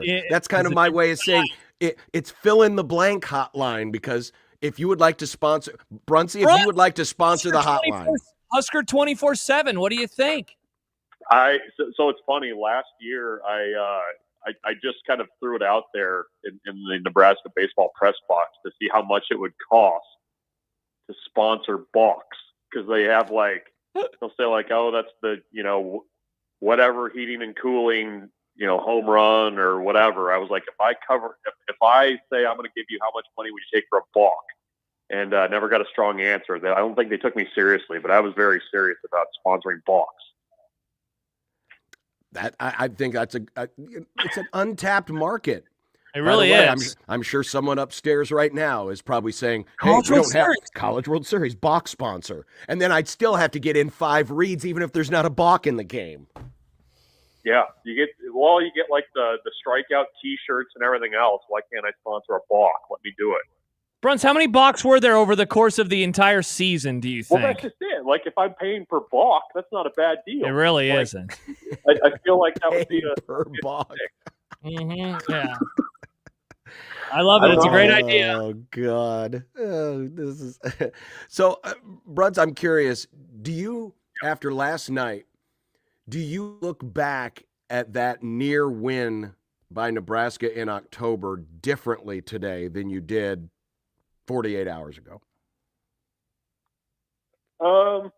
A little bit. I mean, I think it's funny. I watched that game last week because I was just curious to see if my memory was spot on or not about whether or not Nebraska kind of, was able to hold up front in that game. And I ended up being sent to a Connor Happer college YouTube clip, which was really strange because it was Ohio State, Nebraska, but I digress. I look at it as that game in Columbus is Nebraska really kind of handled Ohio State, especially defensively. Nebraska's defensive line, I thought played really well in that game. And, I think, over the course of time, it's felt like there's been certain kind of benchmarks that have come up of okay, is Nebraska, are they on this level with this team, this level with this team? I mean, it was kind of like the Iowa-Nebraska thing early in Scott Frost, where the Scott Frost era, where they were saying that, we got to get to that level or we're not a Big Ten front. I thought Nebraska against Ohio State this year really held up really well. And I think, that at least shows you that it's there. And Nebraska can do that. At the same time too, I mean, in that game, I mean, you also had your chances to win. I mean, you hit a couple throws down the sideline that were there that you didn't complete. That game looks a heck of a lot different. And I do wonder too, I mean, you have a different play caller in that game. Does that look different? Because it was kind of tough sledding for Nebraska's offense for a good chunk of that game. But I do look, I don't know that I look at it significantly different, but I think Nebraska really kind of gave Ohio State all they could handle up front. Bruns, do you think that they will end up being an outlier in that they, no hardware in the regular season, no hardware at all? They didn't win the conference championship game. They had a home game, but otherwise they had to play all 4 rounds. Or is this going to be the first of many of these types of teams where, hey, only one team can win a conference, and so you're going to have these really great programs or these great recruiters that are going to be, in the spot of a lower seed, and they're going to have to take care of business this way? Yeah, I don't know. I mean, it's going to be fascinating. I mean, I know they're not doing anything. They said they're not doing anything with the seeding, right? Like that's not going to change. Probably not. I don't think so. I think if that gets figured out, I think you might see it. The more elite teams maybe not have to run through everybody like Ohio State did. But I don't know. I mean, I don't think it's a situation, and I don't think the playoff is this way where you're going to get like an NCAA tournament, basketball tournament type thing where you get a team that just goes on a heater for 4 weeks. Like I think at some point, the talent's going to be what it is, and you're not going to be able to kind of go on a Cinderella type run or kind of just get hot at the right time. I mean, you compare what Ohio State was to, last night compared to what they were against Michigan. I mean, it's 2 totally different teams. And I think if anything, it was more like Ohio State finally played up to what their potential was over the last month of the season versus anything else. So, I mean, I think I hesitate to say that you're going to see runs like that with any kind of frequency. I think Ohio State's just a good team that kind of finally found itself, I think. When you look back at the playoff and you look at the 12 teams that were there and just kind of how everything played out, how hard do you have to squint to envision Nebraska being in one of those roles? Yeah, I mean that's the question. I mean, I think I could squint somewhat, not too hard, and see a year where things kind of line up schedule wise. You kind of figure things out a little bit. That you flip some one score losses to wins, and you're in that conversation late in the season. I mean, are we assuming? I guess going forward that is 9-3, is that good enough to get you in, depending on what it looks like? Yes. Or it can be. Yeah.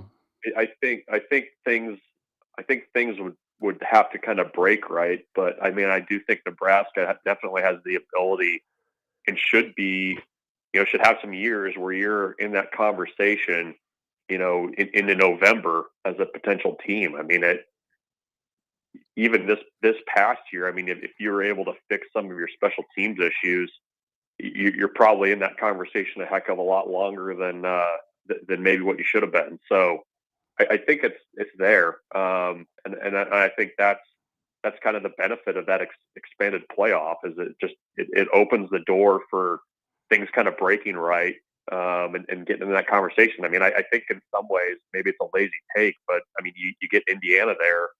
I mean, I think there's got to be a lot of teams that are probably in Nebraska's shoes thinking like, okay, we can get there too. Bruns, are you ready for a way too early top 25 season? I've already seen the Huskers make an appearance on a few of these things. Yes, I am. I'm ready for that. I'm ready for win totals. I'm ready for way too early Heisman favorites. Yes. You stop, Josh. You don't like the Heisman. I liked it this year when Travis Hunter won. I thought that was pretty cool. We're still months away from watch list season, so I need something to tie me over till then. Yeah, Bruns, I got an email today from one of the betting websites, betonline.ag, and Nebraska was nowhere to be seen. But in the email it said, hey, if you have any questions, feel free to send them my way. So I respond. I said, hey, do you have a line from the Nebraska-Cincinnati game, and do you have a win total? And the guy gave me both. Wow, so, yeah. So, yeah, win total, 7.5. And Nebraska's an 8.5 point favorite in the opener versus Cincinnati. So how about them apples? Wow. You like 7.5? You think that's a little low? I think that's a good line. I think that's pretty much it's a perfect line. It's a great line. Yeah. No, I think that's a perfect line for mid-January for the following year. Definitely. I'm sure. I mean, you guys know how the schedule works. You're going to start talking ourselves into it a little bit more come August. 7.5 is way too low. Way too low. They can start out 7-0, Brunts. That's what we're going to be saying to ourselves. Oh, yeah, God, here we go again. Michael Brunts with Husker 24/7. You've been tracking, Bruntsy, the players that have left for the portal and their destinations. I'm curious, when you look at where some of those guys have ended up, what does it tell you about the talent that's leaving this program? Yeah, I've been, in past years, the guys that have left Nebraska have seemingly not done much, and not really kind of transferred up or transferred at a similar level. And I've been somewhat impressed with some of the places these guys have landed. I mean, I think there was a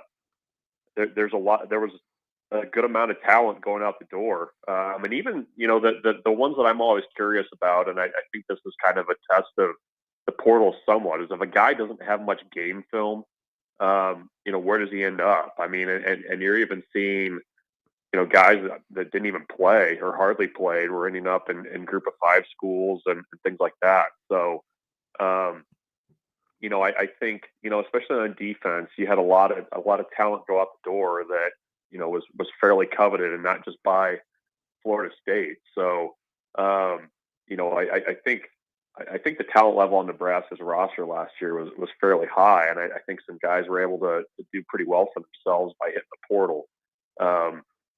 I think I want to say that of the scholarship guys that left, only like 3 or 4 don't have a destination so far. So that's a pretty high percentage for considering there's 2,500 guys or so still that went in the portal. Michael Brunts, Husker 24/7. By the way, I looked it up. 2 balks last year by Nebraska pitching, and the year before that, 2 balks. So, yep. Good bang for your buck, Brunts. 2 hot coffees. Yeah. If we get some box shirts, throw out some box shirts. I love that. I think that's I need somebody to take my money on this. I think I can do it. Perfect. The 24/7 sports balk of the game. Mm-hmm. Yep. Balk of the season, really. Brought to you by Husker247.com. Of course, and there'll be plenty of time to throw out those shirts, because usually a balk leads to a coach coming out and arguing, and then there's an ejection. So there's a little extra time there for the promotional stunt. Bruntsy, take care. Stay warm. We'll talk to you next week. All right. Sounds good. Thanks, guys. Bye, Brunts. Michael Brunts of Husker247.com. So, Ohio State's blueprint, how replicable is it? And Josh will give you all of his takes on the new lines that he got.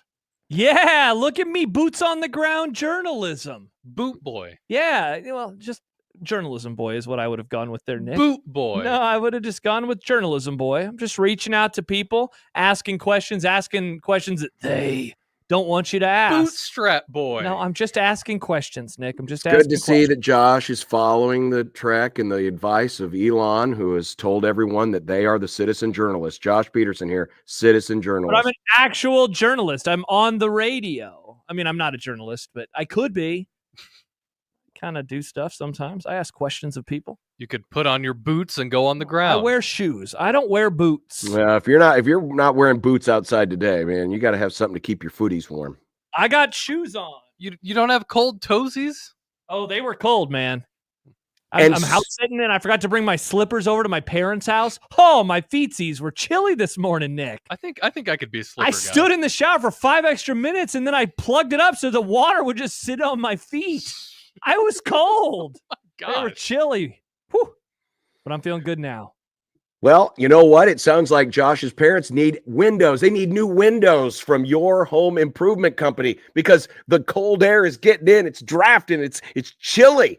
And right now, your home improvement company has an unbeatable deal. You can buy 2 windows and get 2 free. That's right, free. It's a deal you do not want to miss. You can upgrade to energy efficient triple pane windows, and you will see and feel the difference. They're going to look great, and they're going to help keep the cold outside and keep you warm inside.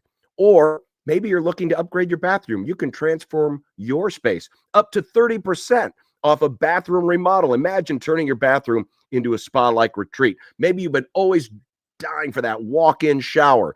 Here's your opportunity, up to 30% off a bathroom remodel. And it's so easy.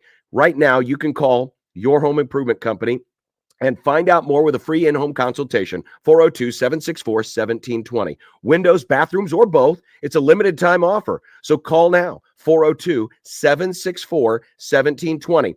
Here's the offer again. Buy 2 windows, get 2 free.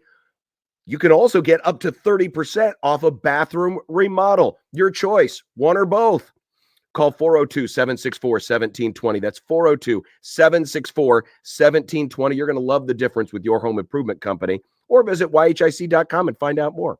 Trust me, YHIC will exceed your expectations and make your home better. So don't wait. Call today, 402-764-1720, and love the difference.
Unsportsmanlike conduct on 1620 The Zone, 1620thezone.com, the Zone mobile app, and Zone TV, which is where we are every day on our YouTube channel. Just check it out and hit the subscribe button too, because then it tells you, hey, the program's on, or whenever we go live on Zone TV, whether it's Gary and Matt or Connor Happer or Big Red Overreaction or wherever we might be streaming.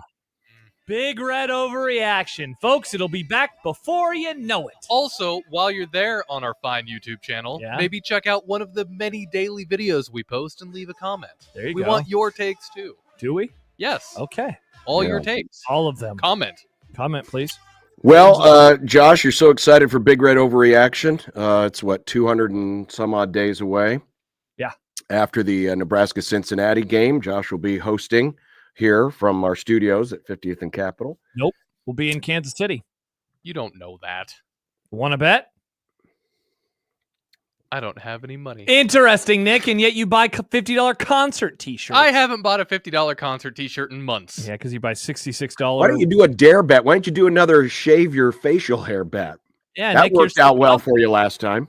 You're so confident. You both are so confident that we won't be there. I don't want to risk my mustache. Yeah. Well, I won't be there. Yeah, definitely. Yeah, we wouldn't allow you to come. Well, I'm also going to be in Chicago.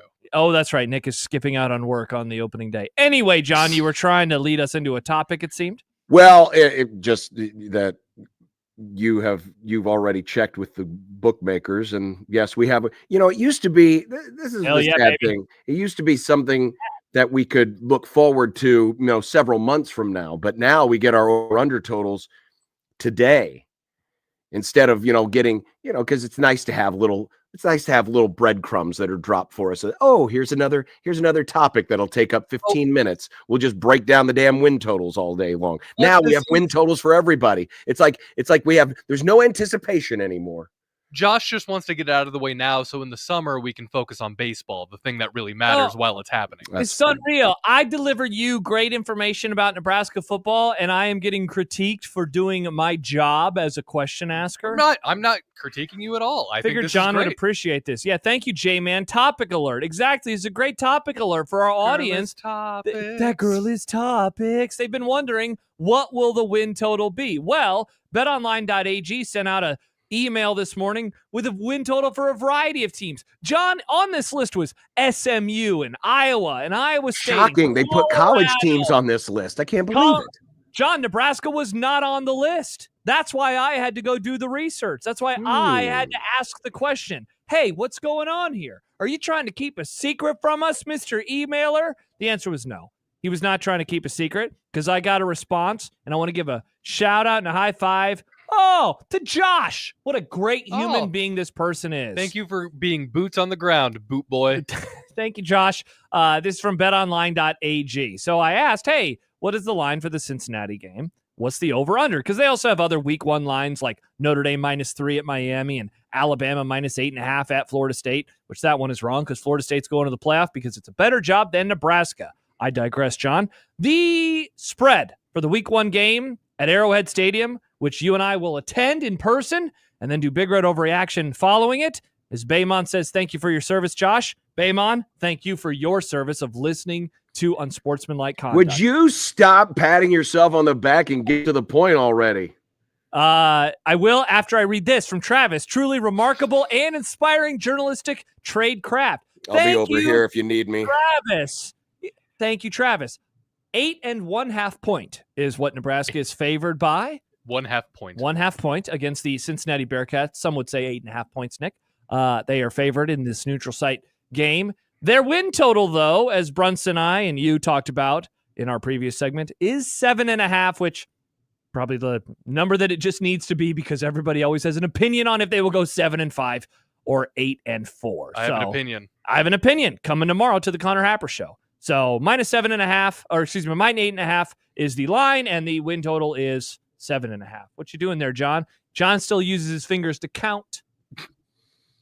It's hard sometimes. It definitely is. 8 years in a row, Nebraska has come in under the total. They have indeed. 8 years in a row. Indeed they have. Indeed they have. Indeed it does. So they'll have a shot at 9 in a row if they have another 7-5 or worse season, because this was the total last year, and they went the under. They went under. I believe that this was one of my predictions on our final show of 2024 when I said Nebraska will go 6-6 or 7-5 again, because that is what they always do. That's a good prediction. That is what they, even though actually they haven't always done that. Well, they literally did it for the first time in 7 years this year. They're going 5-7 or 4-8. But they did it because they do it every year, except for the 6 years they didn't. They do it every year. They underachieve every year. And so will this be a year where they finally will not underachieve? That is the question that people are asking. Well, that's an odd way to transition into the idea of going from a 6 or a 7 win team to actually, maybe copying a blueprint from Ohio State and trying to win a championship. But the question on the table, is Ohio State's blueprint replicable for Nebraska. A lot of folks have been, this has been the story since the beginning of the season. That's why Ohio State was the preseason favorite. They went out and got themselves a $20 million roster. They went out and they aggressively got in the portal, and they got their running back, got their quarterback, got guys in the secondary. I mean, they spent the money, and they had the most talented, and they kept their guys too. They kept some of the guys too that, maybe they were afraid could get away. Yep. And so they basically did what Michigan did and put it on steroids, because Michigan also spent a lot the year before in the portal to keep their guys. They didn't really go out and get a lot of new guys, but they spent a lot because they had so many experienced good players. But Ohio State did the same thing and then went out and accentuated, got another quarterback, got Judkins, they went out and they decided to spend. And so now, naturally everyone's going to say, well, this is the way you got to do it. This is the way you got to do it. And I guess if we're going to bring this first initially to Nebraska, let's just say we're just talking Nebraska here. Could Nebraska go out and build themselves a $20 million roster? Well, the first question you ask is, do they have the $20 million to spend on the $20 million roster? Is the NIL effort good enough to do that? Right now, they're probably not. They're not at that level. Could they get there? Sure. Do they want to get there? Do they want to get there? That's a good question. You always talk about the frugality of this place and kind of the pride that people take in not spending that type of money. Right. So that would be a question that I would ask. Would they want to actually, spend that kind of coin on a roster? And then if they do, could they? Those two questions kind of go together. But this is a little different because when we talked about the frugality, it was about their budgetary bottom line. They, meaning the university's budgetary bottom line. Mm-hmm. The NIL money is not their budgetary bottom line. They are going to participate, as all other schools are. Not all other schools, but most other schools are, in revenue sharing, but that's capped, right? Yeah. So there's a cap on that. The NIL side of it is different in that if you get the money and the people show the demand of, we want you to go out and buy the best players that we can get. If all of a sudden there is this, great effort, this wave of momentum across the state saying, man, look at what Ohio State did. We could do the same thing. And they went out and they raised that kind of money to build that kind of roster. Could they do it? Maybe. Here's where I would caution folks into thinking that just because you have it doesn't mean you'll get it. Because I think there's a couple of things here. A, yes, you've got to have the money. You got to be willing to spend it. But then there's the proof of concept. I don't think just any team can say, hey, we got $20 million. We're going to go out and get us a $20 million roster. Because not everybody is necessarily going to follow the dollars. Because they also want to go to a place where they think they can win. Quinshon Judkins is a great example of that. He was at Ole Miss, a program that probably has a pretty good NIL collective and probably has some money to burn. But one of the things he said was, I want to win a national championship. And this is the place where I see I could do it. And so, yeah, they spent money on Quinshon Judkins, but Judkins also wanted to make sure he was going to he wasn't just going for the money. He was also going to a place that could win a title. So I think for Nebraska, I think the first thing, if we can assume that the money is there, which is a big assumption, I get it. But let's just assume, for the argument's sake, the money is there. Yes, you could go out and try to spend it, but I don't know if you'll necessarily be able to go out and get the same caliber of players that Ohio State was able to, because Ohio State had the proof of concept. They were close. They were in the conversation, You see them and you hear about them. It was putting them over the top. Year. Yes. So putting Nebraska over the top is putting them over their win total. Yes. So I think it's twofold. Yes, the most important is the money and having it and being willing to spend it. That's the most important part. But for it to carry you to a higher plane as Ohio State, I think you have to be in position to get the attention of the types of players that you need to win a national championship. So I think Nebraska they definitely need to get above that 7.5 win total and show that they're serious and show that they've got some success. And then if you decide, all right, boom, we're going to kick into high gear, go out and build us a $20 million roster. Sure, it's possible. I'd be stunned if it happened.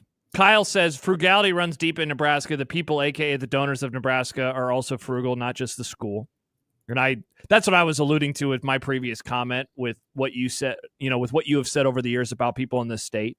And I think Zach hits on something in his email where he says Nebraska refuses to outbid other teams with their NIL to build a championship level roster. Nebraska lets a mid-level Kentucky outbid them for what would be a starting left tackle when they desperately needed left tackle out of the portal. Nebraska will continue to get the results that they get because they are not willing to match other programs where it just means more. But Nebraska media will continue to be apologists for 1890, not saying you, but Nebraska media in general. I definitely don't think that they'll do it. I don't know. I've kind of come to that realization, it's hit me in my face a variety of times over the last decade plus. But when I hear people talk about spending money in college football today, I don't think that Nebraska would be willing to do that. Even if they were a 10-win team on a regular basis, I don't think that they'd be willing to spend $20 million on a roster because they weren't willing to. They've never been willing to money whip a coach. I don't know why they'd be willing to do that. Well, I mean, they did spend a lot from they ponied up big for Matt Rule. I mean, eventually they will, but right now they're not paying a whole lot for him because Carolina's covering a lot of the expenses. And by the time that they're ponying up, but contracts are going to be a little higher, and they'll be getting probably a better deal on him. Right, but again, this isn't coming from the university's bottom line. This is, and so let's go to the point about the donors. Are you suggesting that people are withholding donations because they don't want to donate because they're frugal? Yeah, I mean, you said that about people in the state forever. But I'm talking about just about donations because I mean, Nebraska has had donations in the past. They've donated to build facilities and other things of that nature. This isn't so. The real question about frugality really comes down to a spending side versus the earning side, right? Let's say they brought in enough money to spend it. The frugality comes in. Are you willing to spend it? Mm-hmm. Right. And that's, again, I'm left to assume here because we don't have a lot of hard and fast data on this stuff. As much as this is in the open, it's also behind the scenes. We don't have a lot of, we don't have, affirmative data that says this collective makes this much and this collective makes this much because it's all up in the air and, it's used as, some people used it as leverage. Sometimes they want you to know how much they have. Sometimes they don't. So we really don't know those answers. So are we suggesting that if Nebraska had the money in the kitty, that they would not go out and buy a $20 million roster? Correct. I don't think they would. Do you? Even if the donors demand it? Well, I mean, I guess if they're demanding it, then they're the ones that are spending the money. Because they're the ones that are donating, because the reason why you donate is because, hey, we want this to go to this. Yeah. So I guess that happen. We've just never seen it here. We've never seen it here before. And, they have been so bad for so long that I guess in a way it is kind of hard to ask that question for sure because they haven't really been given the reason. But we haven't seen it around here. We have not seen this place willing to spend that kind of money. And you could say, like, in the old days, coaching contracts were, they always are going to be from donors to some degree, right? They've never been willing to spend that kind of money with coaches. I'd be surprised if they were willing to spend that kind of money with players. On the other hand, we got a text from somebody from the 402 that says, imagine having money to give to a charity and deciding that it should be to help the football team get a player, the definition of a horrible and clueless person. Well, those horrible and clueless people just helped Ohio State get a national championship for the first time in 10 years. And I'm guessing that they woke up today feeling really, really good about the way that they spent their money, because it is indeed their money after all, and that's what they demanded of their program. And that's the other part of this. And this is why, and now maybe we can broaden out a little bit and just look at this holistically versus just, hey, can Nebraska do this? How many other schools are going to do this, and how sustainable is this? Is Ohio State always going to go out and try to build them a $20 million roster? And this is where things get more interesting, because you're relying on donors and you're relying on NIL, and it's not coming from your salary, if you will. At some point, people who donate big want to get a return on investment that is big. And yes, is a national title big? Absolutely it is. But it's not money, right? And so I wonder how sustainable in general this model is, how much longer, and we're still in the very early stages of this. We're only a few years into this, right? So we don't have a lot. Now we're also going to have schools paying their players directly, and so we're going to have revenue sharing. And how's that going to change? Because how many times now, and we've talked about this before when it comes to the donor fatigue. Oh, we need a new stadium. Donor, got to go to the donors. Oh, we need a new, we need to buy out the women's basketball coach. Go to the donors. Et cetera, et cetera. Oh, and now, by the way, we need you to donate to our collective. And at some point, the donors are going to say, "Man, I'm tapped out. Which way do you want me to go? Do you want me to donate to the brick and mortar, or do you want me to donate to the player?" And so I don't know how sustainable it is to continue to go back, especially now that we're going to have revenue sharing, because now some people are like, well, wait a minute, aren't you guys now paying these guys? Why do you need my money? Aren't you paying these guys? And John, you kind of hit on something. I want to read this other tweet from Kyle. He says, donating to put your name on a building and donating to buy a kid for 2 seasons is quite different. There is something about donating to a program and your name ending up on a building, the Hawks championship facility. In theory, that is there forever. Now, they'll probably tear it down at some point and they'll put another one there. But in theory, that is your name that is there. It's why people donate to libraries or to museums. They love, hey, let's go to the John Bishop wing of the museum.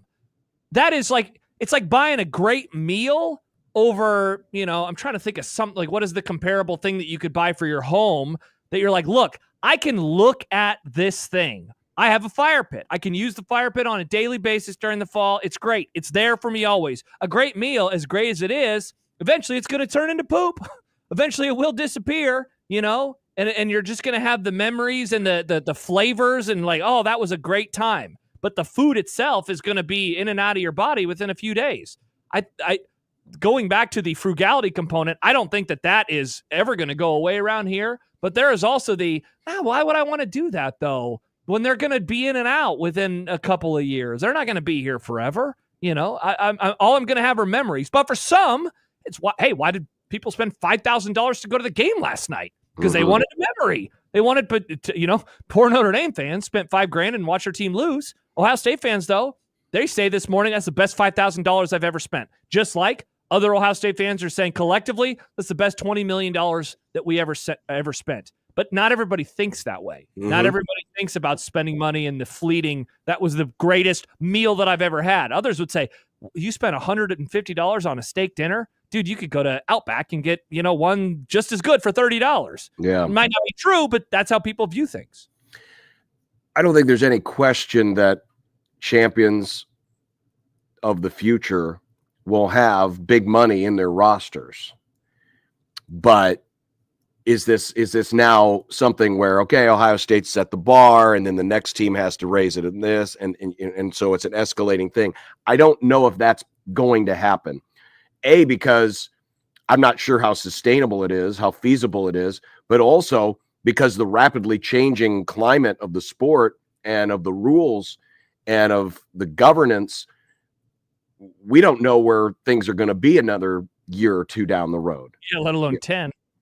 So I would say I would push back right now at folks saying, well, Ohio State's shown you the blueprint.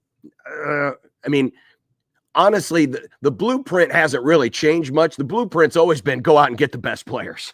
Sure. Right. And that's what Ohio State did. The acquisition is just a little different now than it used to. It's in the acquisition of how you do it. And I don't know. I can't sit here today and say, well, this means that next year's champ's going to have a $21 million roster.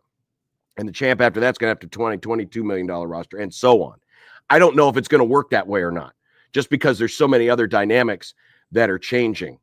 And at some point, a lot of this is going to come to a head, both locally and nationally when it comes to NIL. Because, again, you're going to run into donors who are like, man, I'm tapped out. How much more? I mean, because imagine. And that goes back to the building thing. Go back to the building thing. The building thing there is permanent. The building thing there, it's permanent. It's there. It doesn't change. But it does. But imagine you're, school X and you're the donor and you've been donating every year. You said, you know what? I don't need my name on a building. I want one win me a national championship. And you go and you donate, we'll just say $1 million every year to NIL. Say, go out and get me a good quarterback. Go get me a football player. And they do. They use your money. They go get a good football player, but your team doesn't win. Next year, that's all right. We'll do it again. Here's my $1 million. Go get me another football player. The year happens. They don't win. And then it happens a third time, and it happens a fourth time, because not everybody can win the title. And that's a different level of donor fatigue, because then all of a sudden you're 5 years in, you're like, man, I've donated $5 million a year. That's $5 million. I don't got a building. I've got nothing to show for it. And all I got is, some kid who come in, he played 1 year and then he's off to the NFL, or he transferred to another school. And that's when you wonder about how some of these big money donors are going to look going, well, what am I getting back in return? The bigger the ask, the bigger the demand. And if everyone's asking big and everyone who's being asked is demanding big, when only one at the end of the day can win, only one of those teams and one of those donors can be happy. Mm-hmm. And that's a whole different level than, well, I might have donated $5 million to this building. I got my name on it, and I know my team's not winning, but at least when I drive by campus every day, I can look up and say, there's my name on that building. Well, so, that's why I caution folks thinking that this is the blueprint, because it's too early to tell. Well, and even if it is, all right, how many teams are going to be willing to do it? Right. Bama, Georgia, Ohio State. I can think of a few others. Let's see if, Oregon is certainly willing to spend the money because they have a benefactor. How many others are? One of the things that I think about with this discussion, John, is the early part of NIL, when there were when the collectives came on board that were so caught off guard. And it's like, yeah, but what are people who donate to the collectives getting out of it? And the answer is always, it is pay for play. They, unlike though professional sports where, the owner of the Kansas City Chiefs, what does he get? He pays them and they deliver something that he also then gets back. And that is ticket revenue or television revenue. But in college, it's different. If you're a donor, again, what do you get? Maybe it's all ego. It is all ego. You get access maybe to some better seats. Maybe you get a chance to talk to Matt Rule. You have a little inside information. But what you are really paying for, and only one school gets the ultimate of this, but what you are paying for is memories. You are paying for the opportunity to hoist a trophy or to beat your rival. But only one team can hoist the ultimate trophy. And so, again, Ohio State fans who donated to that $12 million fund, they got to wake up today and say, that was 100% worth it because my team just won a national championship. But if you're a Nebraska fan who's been, putting up a lot of money over the last decade, what have you got? Nothing. No wins of note. 1 or 2 winning seasons, I guess now that we go back a decade, 2 winning seasons. Not a whole lot of good memories, though. It's a lot of depressing-ass football. And so that's why, like when Matt says, I think a lot of Nebraskans can't afford to give for NIL. I'm a season ticket holder for a long time in crappy South Stadium. I've been donating money for 17 years, and it's not won or improved the stadium. Some like Matt are saying, wait, you're asking more of me? I've been giving season ticket money for years. I've been donating for my seat license for years, and you still suck, and the stadium still sucks. What else do you want from me? Yeah. Moral of the story is this: it's a lot cheaper to be a pro sports fan, isn't it? It really is. and a cheap ass owner that's going to hire Brian Schottenheimer for some reason. Congrats on Brian. No, Nick, not congrats. Well, you know what? Maybe Jared Jones needs to go to the Dallas Cowboys NIL and go to his donors and go buy him a really good coach. Oh wait, it doesn't work that you way. Want McCarthy back? I'd rather have McCarthy than Brian Schottenheimer. Good Lord. I saw a tweet, John, Ian Rappaport, because they're interviewing him right now. Brian Schottenheimer, garbage, and said it's an intriguing option. And a Cowboys reporter said intriguing option as in it's going to be intriguing to see how many toasters I can throw in a single tub. Wow. Yeah. Good take. That's incredible. Very good take. Brian Schottenheimer. Good God. Good God. Glory hole. Well, if that wasn't hot enough, because it gets pretty hot when you put a plugged-in toaster in your bathtub. Oh yeah. The hot take market is coming up. Oh, perfect. And I've got a hot take based on changing the college football playoff format. Uh-oh. What would you like to tease as a hot take? Let's see. Jack Mitchell is one tease and something he said yesterday. Oh. And the other is a declaration about somebody maybe being the best ever. Oh. Stay tuned. On 1620 The Zone.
Oh, look at that. The clearance sale signs are out. 75% off everything in the store. Don't sound so excited. Everything The hot must take go. market is getting ready to close down. It's almost over. It's almost time for a slice of baseball. I hate both of your guts. I'm just reading what the signs say as I drive by the market. This would seem to be a good time as any to stop in for some specials. And here's my first special. Hot take. This season was too long, and January 20th is too late to crown a champion. It did not feel like a big game day yesterday. And I realized there were other things going on in the world. But yes, there was an inauguration yesterday. But it didn't. It just and MLK Day. January 20th for a national championship game it's wrong. It's wrong. College football used to have the best end day ever. January 1st. It was a holiday. We all got it off. We didn't have to go to work. And we've blown that all to pieces. Now, how are we going to fix this? Move it to the Pro Bowl Sunday. No. Oh. But here was an interesting schedule proposed by Sports Media Watch.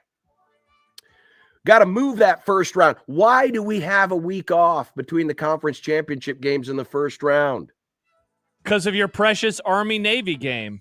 Well, move the first round to the next weekend. Army-Navy. See you later. You can still play the Army-Navy game.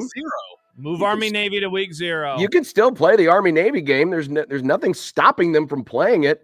You know, CBS, the network that televises it, they're not in the playoff right now. They could still run it. It's alternate programming. Will it get as many ratings? Probably not, but you know what? We've blown up everything else for tradition.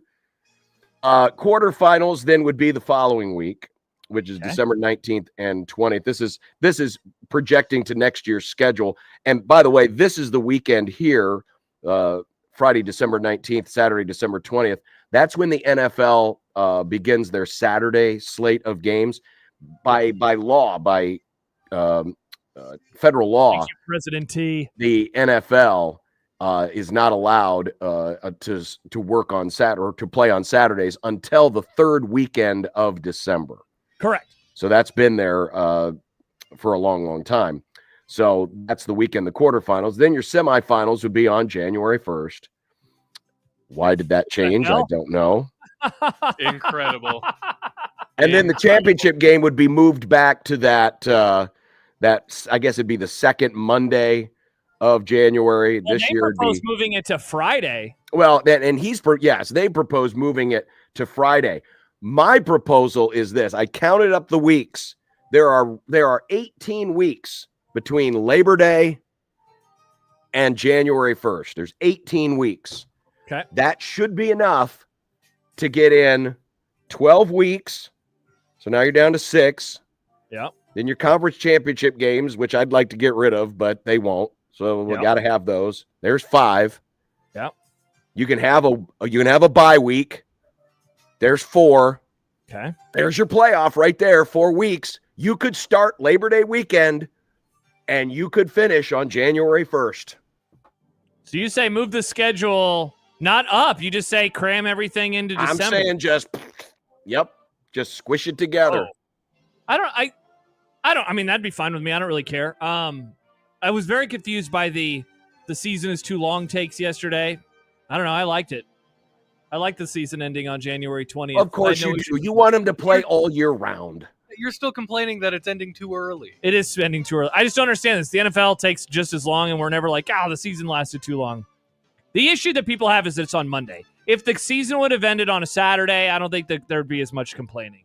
People really hate the Monday thing, which I get. Like, I don't want to go to work on the national championship day either. I'd much rather have a party or people over or something like that. John, sure, this hot take works for me. Sign me up.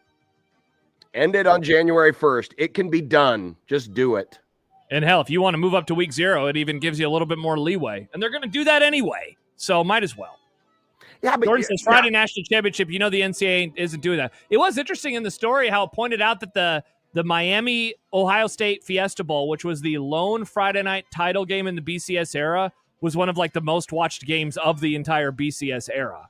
So it actually can be done, but they have very much moved away from wanting games on Fridays. Very much. Well, and that's not an NCAA thing. That's a TV thing. It's a television thing because Friday night's not a very good viewing night normally. My turn? All right, John, hot take, I believe. I'm going to quote Jack Mitchell from yesterday. I don't know. My hot take, I don't know if Ohio State will be the start of a trend or just a one of one. I don't know. People are so sure. I don't know is a hot take? It is. Everybody has such a strong opinion coming out of this game. Ohio State is the beginning of this happening all the time. They're the only one who will ever do this. My hot take, I don't know. I'm not going to pick a side. I'm going to be like John Bishop, driving down the middle of the road like a moron, saying, I don't know. You're also going to be like Jack yesterday. And like Jack yesterday. John, I don't know. Maybe they are. Maybe they're not. Who knows? How am I going to predict the future? This is a horrible hot take. It's not even a hot take. It's just, I don't know. John, people hate saying I don't know. When the math teacher asked you, Josh, what's 2 + 2? And you're like, 4. I don't know. That's not a hot take. That's just That's ignorant. an answer. No, this isn't me being ignorant. That's a non-take. I can't predict the future, so that's not a hot take. Well, this is what you found on the clearance aisle at the hot take market. Is you went into the non-take market. I was trying. There's a reason it was on the clearance rack. Yeah, John, it's January 21st. I've been having to do these takes extra weeks this year. What are you asking me for? Oh, see, the season is too long. I only have so many hot takes. Okay, I'll give you one. Hot take, I believe, yet again. Jaden Daniels is 1 win away from the best rookie season of all time at any position. And you know what? I'll add this on top of it. In any sport. Look, he might be already the best rookie quarterback we've ever had. He probably is. We've only had a few rookie quarterbacks that have even made it to the championship game. None of them, of course, have ever made it to the Super Bowl. And so if he wins, he would be the first rookie quarterback to ever start the Super Bowl. When then you add on top of it the franchise that he was drafted by, very little success. They've been most famous for a debate about whether they should change their nickname or not throughout much of my lifetime. And then he performed at a very high level. This was not Ben Roethlisberger as a rookie. This wasn't Sean King as a rookie. I'm trying to think of other rookie quarterbacks. I mean, Purdy was pretty good, but Pretty good. He was, thank you, Nick. He was solid. What Daniels has done, though, carrying this team with that god-awful defense, what he has done is incredible. If he goes to the Super Bowl, the best rookie season of all time in any sport. Why you give me that look? Because now I'm having to rack my brain and going. You're now broadening out into every sport. Mm-hmm. So now I'm trying to go back through the memory banks and say, okay, certainly someone else out there. I mean, nope.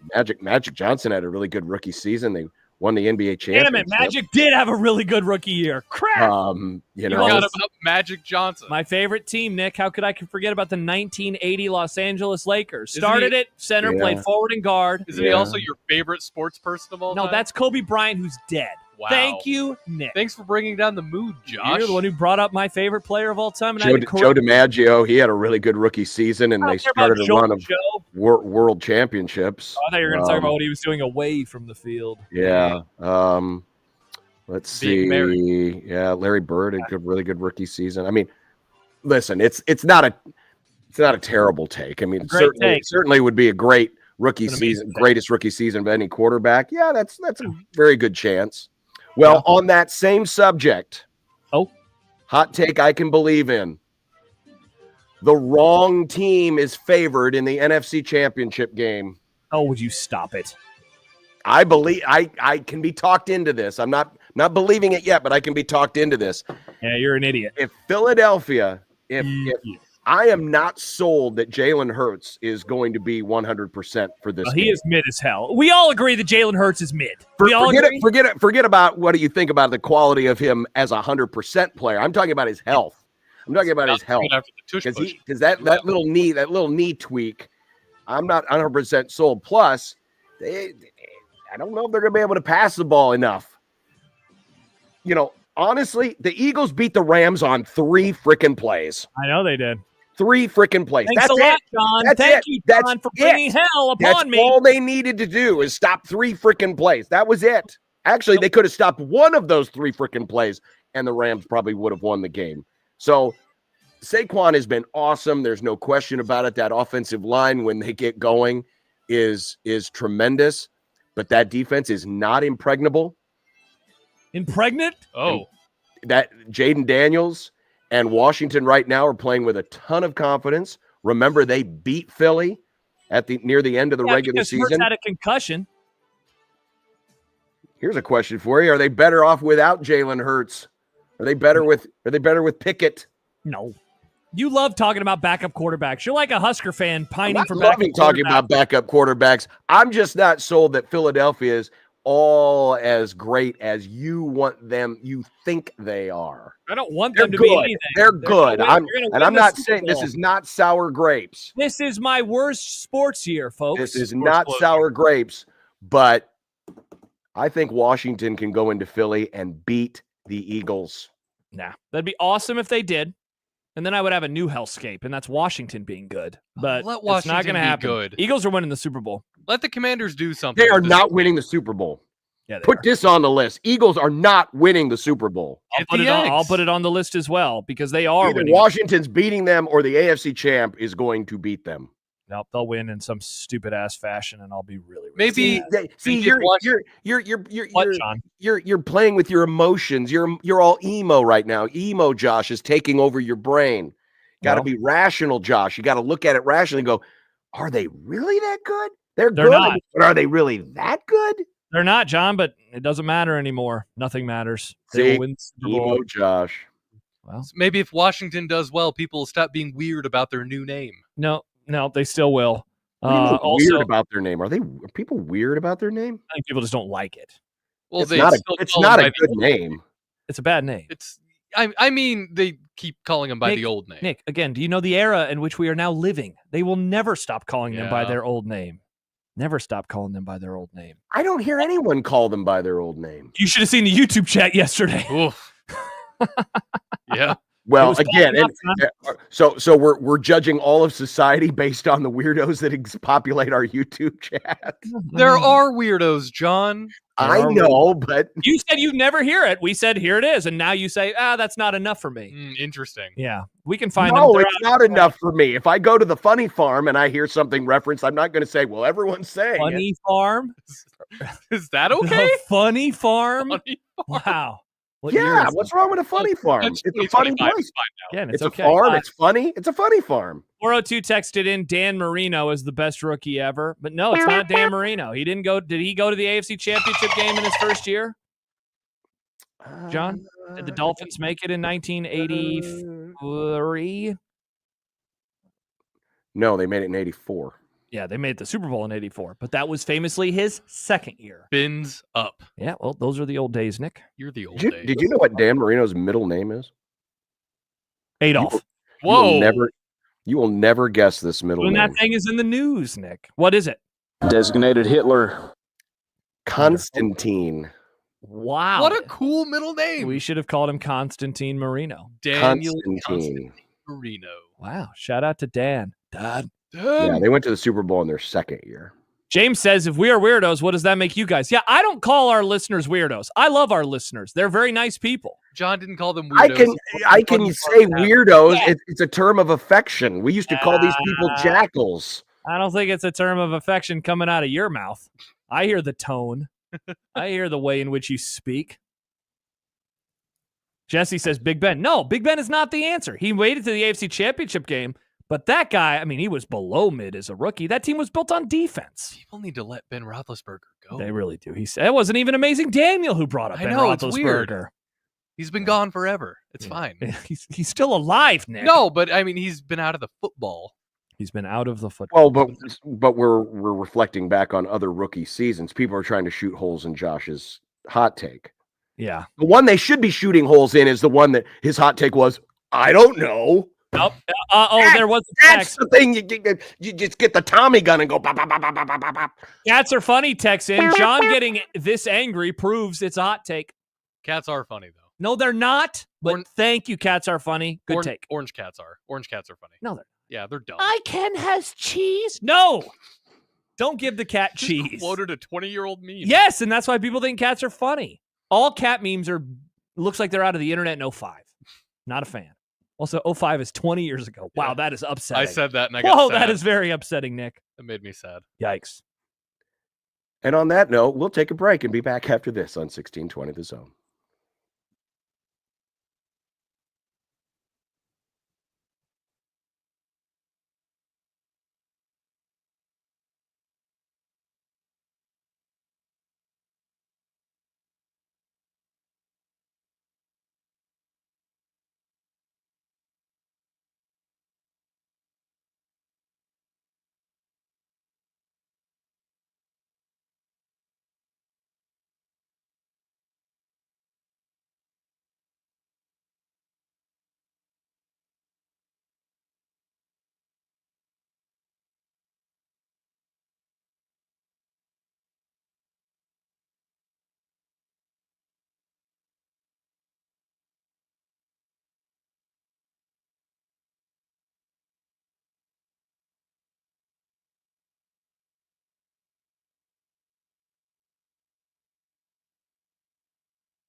Coverage of Creighton basketball will follow us tonight at 6, and Connor has taken the baton from me, and he will call the game tonight from Chicago starting after 8 o'clock. Hopefully they don't make him wait any longer. I believe 8:10 is the official tip time, but you know how TV works.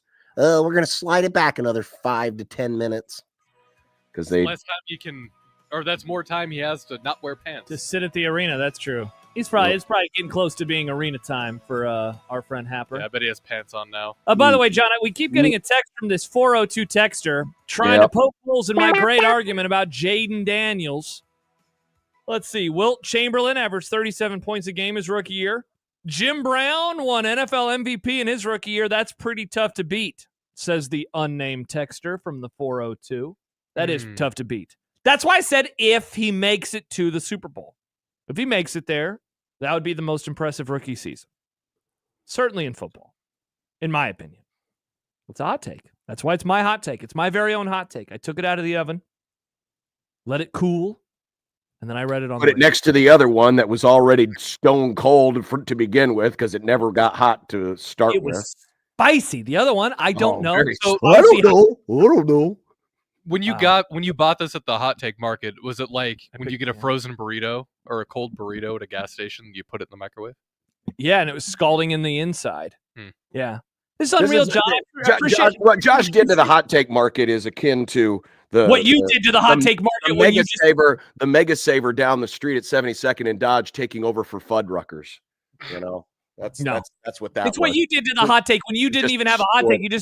You just like stated a fact or something. You know, many people on many sides always reach out and say John does the worst hot takes. So, you know, maybe I was just trying to copy you for once.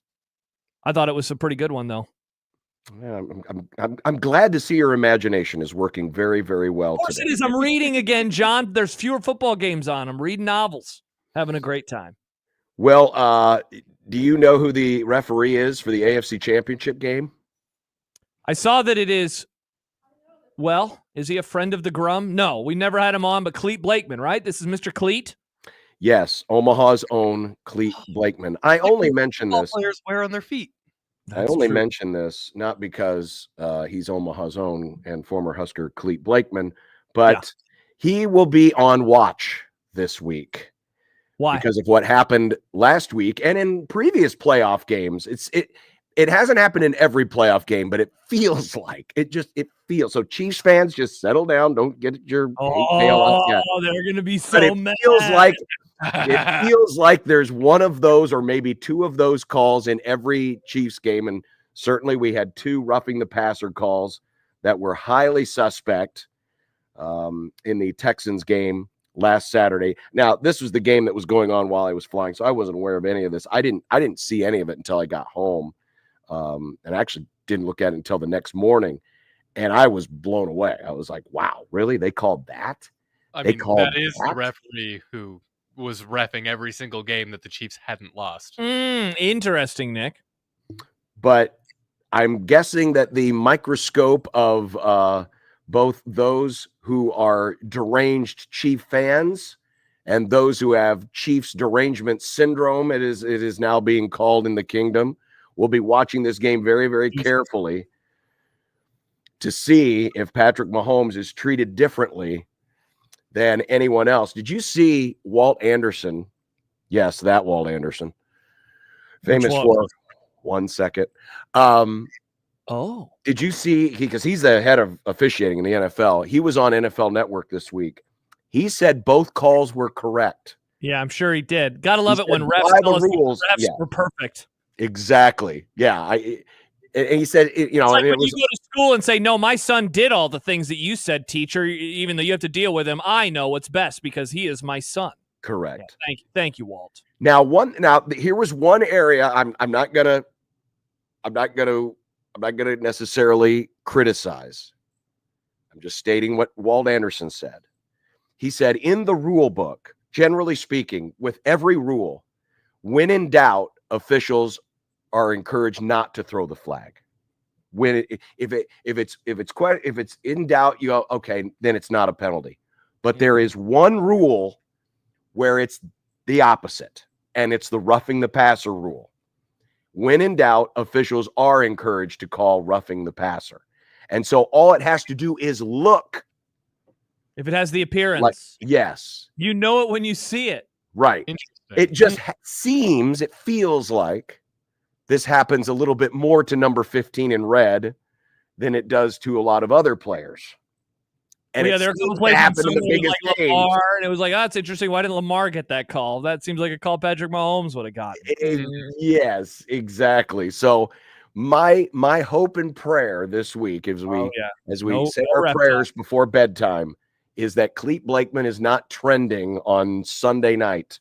Oh, yeah. And that he has a very clean game. I don't want to talk about the officials. I want to talk about Josh Allen going to his first Super Bowl on Monday morning. Please do not give us any. How is Josh going to go to his first Super Bowl when the Chiefs kept a fourth down, a game-winning drive alive because of a questionable roughing the passer call. I mean, hey, maybe that will allow them to only lose by 14 points instead of 21. Congrats to the Chiefs on their 14-point loss in the AFC Championship. Mm. You know, they're going to lose. They are losing to the Bills on Sunday. Now, see, that would have been a better hot take than, I don't know. Hot take. Aren't they like 2.5-point dogs? That's not that big of an underdog.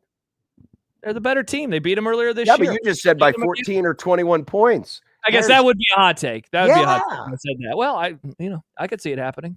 Famously, Congrats the on Chiefs haven't lost, a hot take. Wow. lost an AFC Championship game in quite some time. Sad Husker fan, they will not lose. The Bills, I couldn't agree more. They're going to pick up the dub on Sunday evening. This game is hell for me. Yeah, who are you rooting for? Have you decided yet? Meteor.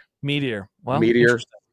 Nick is rooting for death. Meteor and also the Commanders. Toaster in the bathtub is what Nick is rooting for on Sunday evening. Get me a few of them. Mm-hmm. Michael says, seems like you could almost design an entire NFL offense around late slides and getting numerous 15-yard penalties if it's all about appearances of a penalty. Maybe Casey already has. That is one of the things that I love about Troy Aikman, man, is that when he sees stuff like that he thinks is wrong, he is very happy to go after the officials. You know who is not happy to do that? Minority owner Tom Brady of the Las Vegas Raiders, because he is not allowed to say anything about the officials. Hey, you know who has the Super Bowl call this year? Minority owner of the Las Vegas Raiders, Tom Brady. I'm glad they got such a good announcer to be part of the call for the Super Bowl, the biggest game of the year. It's only the biggest game of the year. Indeed. Troy Aikman, the hero I never thought I needed. I know, right? Can you imagine in the 90s thinking someday you're going to love Troy Aikman? I'm going to be like me and Troy Aikman, shaking hands emoji, ripping on Jarrett Jones and ripping on officials, man. Yeah. You're my guy, Troy. You're my guy. You keep that up. You just keep that up. I'm just sad he's not on any of the calls this week. I know, it sucks. You know who else is our guy, though, John? Steve Sipple. Boom. And he'll be next. It's the happy hour on 1620 The Zone.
Throw. Throw. Throw. Throw. Throw.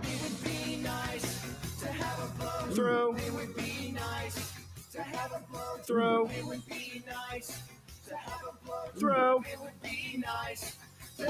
Throw from your mom.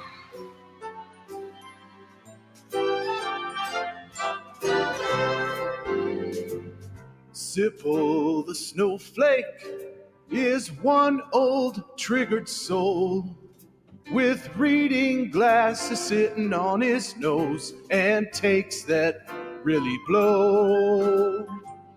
Sipple the snowflake deserves a mouthpiece to the face. He says LeBron's the GOAT and Steph will choke. Then he runs to his safe space.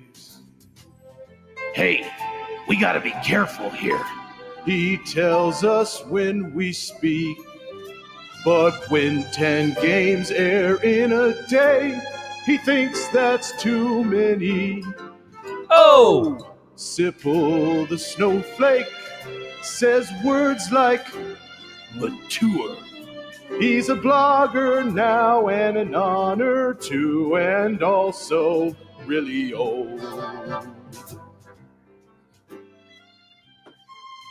Well, at least we don't have to worry today about Steve Sipple being on his motorcycle doing this show. No, we do not. John, have you ever? I'm feeling fine, Sip. I'm feeling fine. How are you? I listened to the broadcast of the game against UConn. I apologize. No. By the way, I don't know if you could tell, but the Jays did win. I could tell. And I appreciate you pushing through that. I really did. I appreciate you saying that. It was not fun. It was fun, but it was not fun. Yeah, great win. Great win. Sip, what's the sickest that you've ever been at a football game that you've covered? Oh, there's only been one. There's been one. I'll tell the baseball story. It's better. Okay. I was in Bricktown. It was funny. It was funny. I was in Bricktown, and you guys remember? I think Josh, you'd be old enough to remember when Nebraska used to play in those Big 12 tournaments. Mm-hmm. Great location. Yeah, great. Me and McKeever would go down there, and one year we said, okay, Nebraska plays on Friday, but we're going Thursday night to watch. We're going to watch. There's going to be fans that sit in the stands. My big thing was, that's the Dodgers affiliate. So I wanted to get a Dodge. They're still the Dodgers affiliate. And I wanted to get a Dodger dog. And I got a Dodger dog and ate it. So, it was fun. We were sitting there just kind of kicking back, had all our work done. I got a big Dodger dog. It was a very good day, and I quickly got food poisoning really bad. Really bad. Like it was so bad on Friday. I called John Mabry and said, I can't do it. I can't write the column today. And he said, come on, Pat. He called me Pat. He said, come on, Pat. Just push through it. I was like, all right. But I was sweating real bad. I was like sweating through my shirt as I was walking up. And wouldn't you know it, Zach Taylor's there. He's got his whole family. It's like 12 people. He's like, Zach was like, Sip, come on, I want to introduce you to my family. I'm like, oh God. Yeah, because I'm soaking wet, and I'm in a bad way. And I met his dad and mom and everybody. There's literally 12 of them, and they could tell something was wrong. And Zach pulled me aside afterwards and said, Sip, are you all right?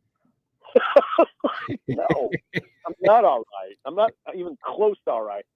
And I did write a column, but I remember literally every line was hard. It was like, this is bad.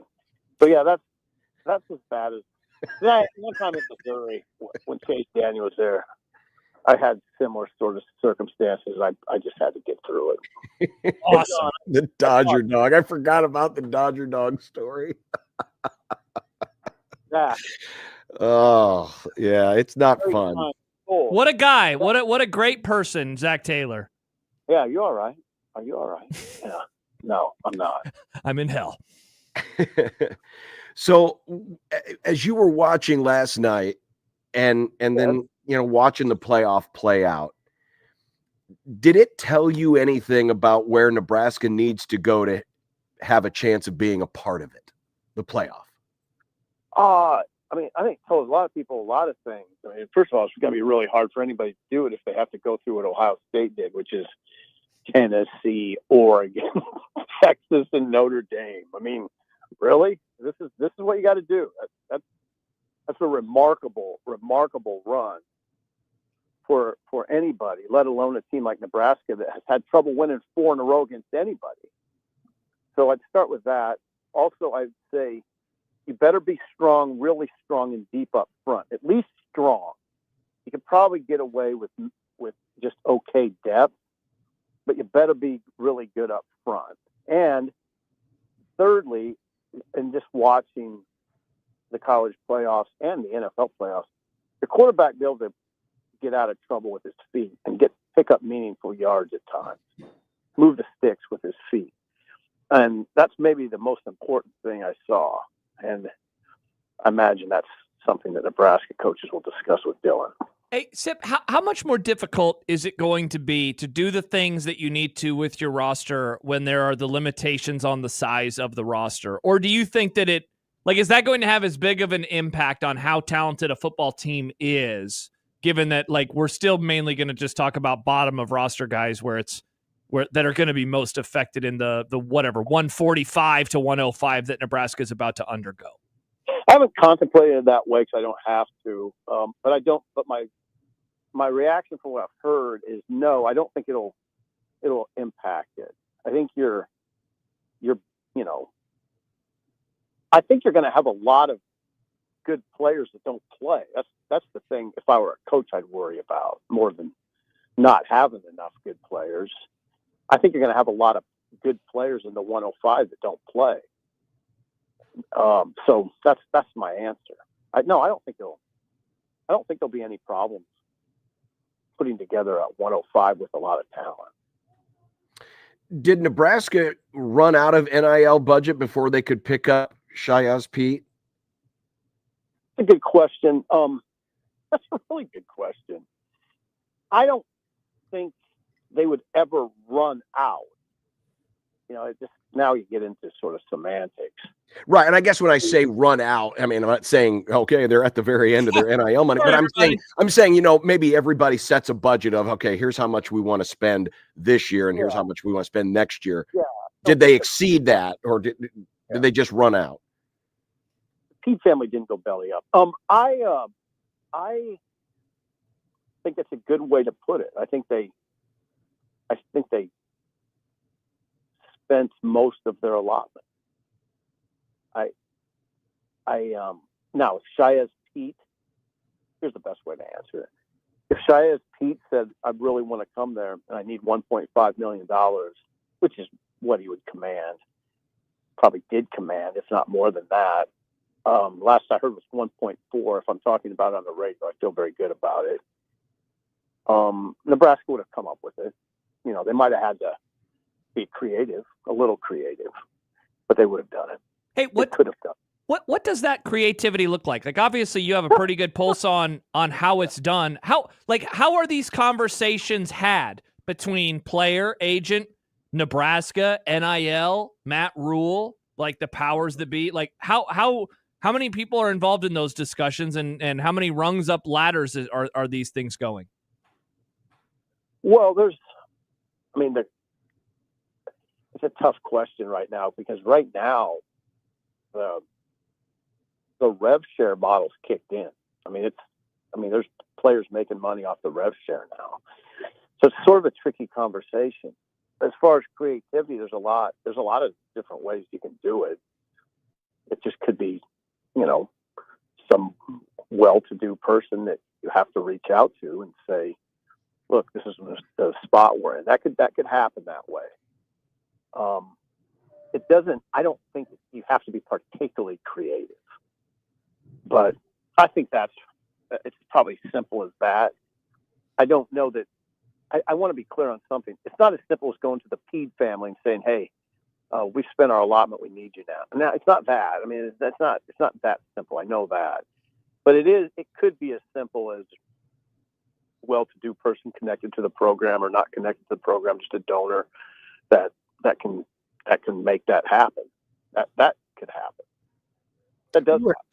Sip, we were having a conversation earlier about Ohio State and the fact that they had the so-called $20 million roster and whether or not that was the blueprint moving forward. Do you think that's what it's going to look like, that every champion we get now in this era is going to be the team that built the best roster with the biggest, deepest pockets, or are we just looking at this maybe as a one-off for right now? No, I don't look at it as a one-off because of what I opened with. You have to beat. I mean, I just can't emphasize enough what Ohio State did. It's remarkable too. That you have to beat Tennessee, Oregon, Texas, and Notre Dame to win the title. All right, that's a remarkable run. Mm-hmm. Do that with Arizona State's not doing that. Boise State's not doing that. SMU's not doing that. You're not doing that with a funky little story. You might knock off one or two people, but you're not going through that. I mean, there's some teams. What I learned in this playoff, that there were some teams in this playoff field that had no chance of winning. I mean, there's just no way Boise State was going to make a run like that. Arizona State, no way they're making a run like that. No way. I mean, so that the answer to your question is, I think the best way to answer your question, and I emphasize this a lot all the time, at least in my head, retention is probably as big a factor or a bigger factor than recruiting. Retention is a critical word now. Player retention. And I think it's really, really important. You want to be talented and old. Ohio State isn't, they're not a remarkably old team, but there was a lot of veterans on that team. A lot of seasoned players, let's put it that way. Mm-hmm. Now they got some guys coming back. Caleb Downs, Jeremiah Smith. Jeremiah Smith's a young guy, but that's a seasoned team, and they emphasize retention. So there's a balance, like everything, and I think you have to retain, stay pretty old, but also inject talent where needed. Sip, this might be too big picture of a question to ask you at 5:06 on Tuesday, January 21st, but how do you think the statements that you just made about the little guy and making a run, how do you think that ultimately is going to land over the course of the next few years with Husker fans? Because first of all, they're chasing Boise and Arizona State, let alone Ohio State, right? If they made the playoff in the next 5 years, they would much more likely to be a one and done than a team that actually can make a run. And it's obviously a proud program too that has won championships, but in a different era. We've long talked about how you have to reevaluate your expectations. But I guess ultimately I'm asking, how is this going to sit with Husker fans that as that goal seemingly gets further and further away and I guess more impossible by the year?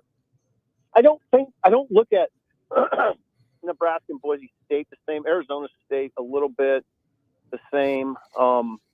But Nebraska's in a better position than a Boise State or even an Arizona State because they're in the Big Ten. I don't look at them the same. Nebraska's in a good position.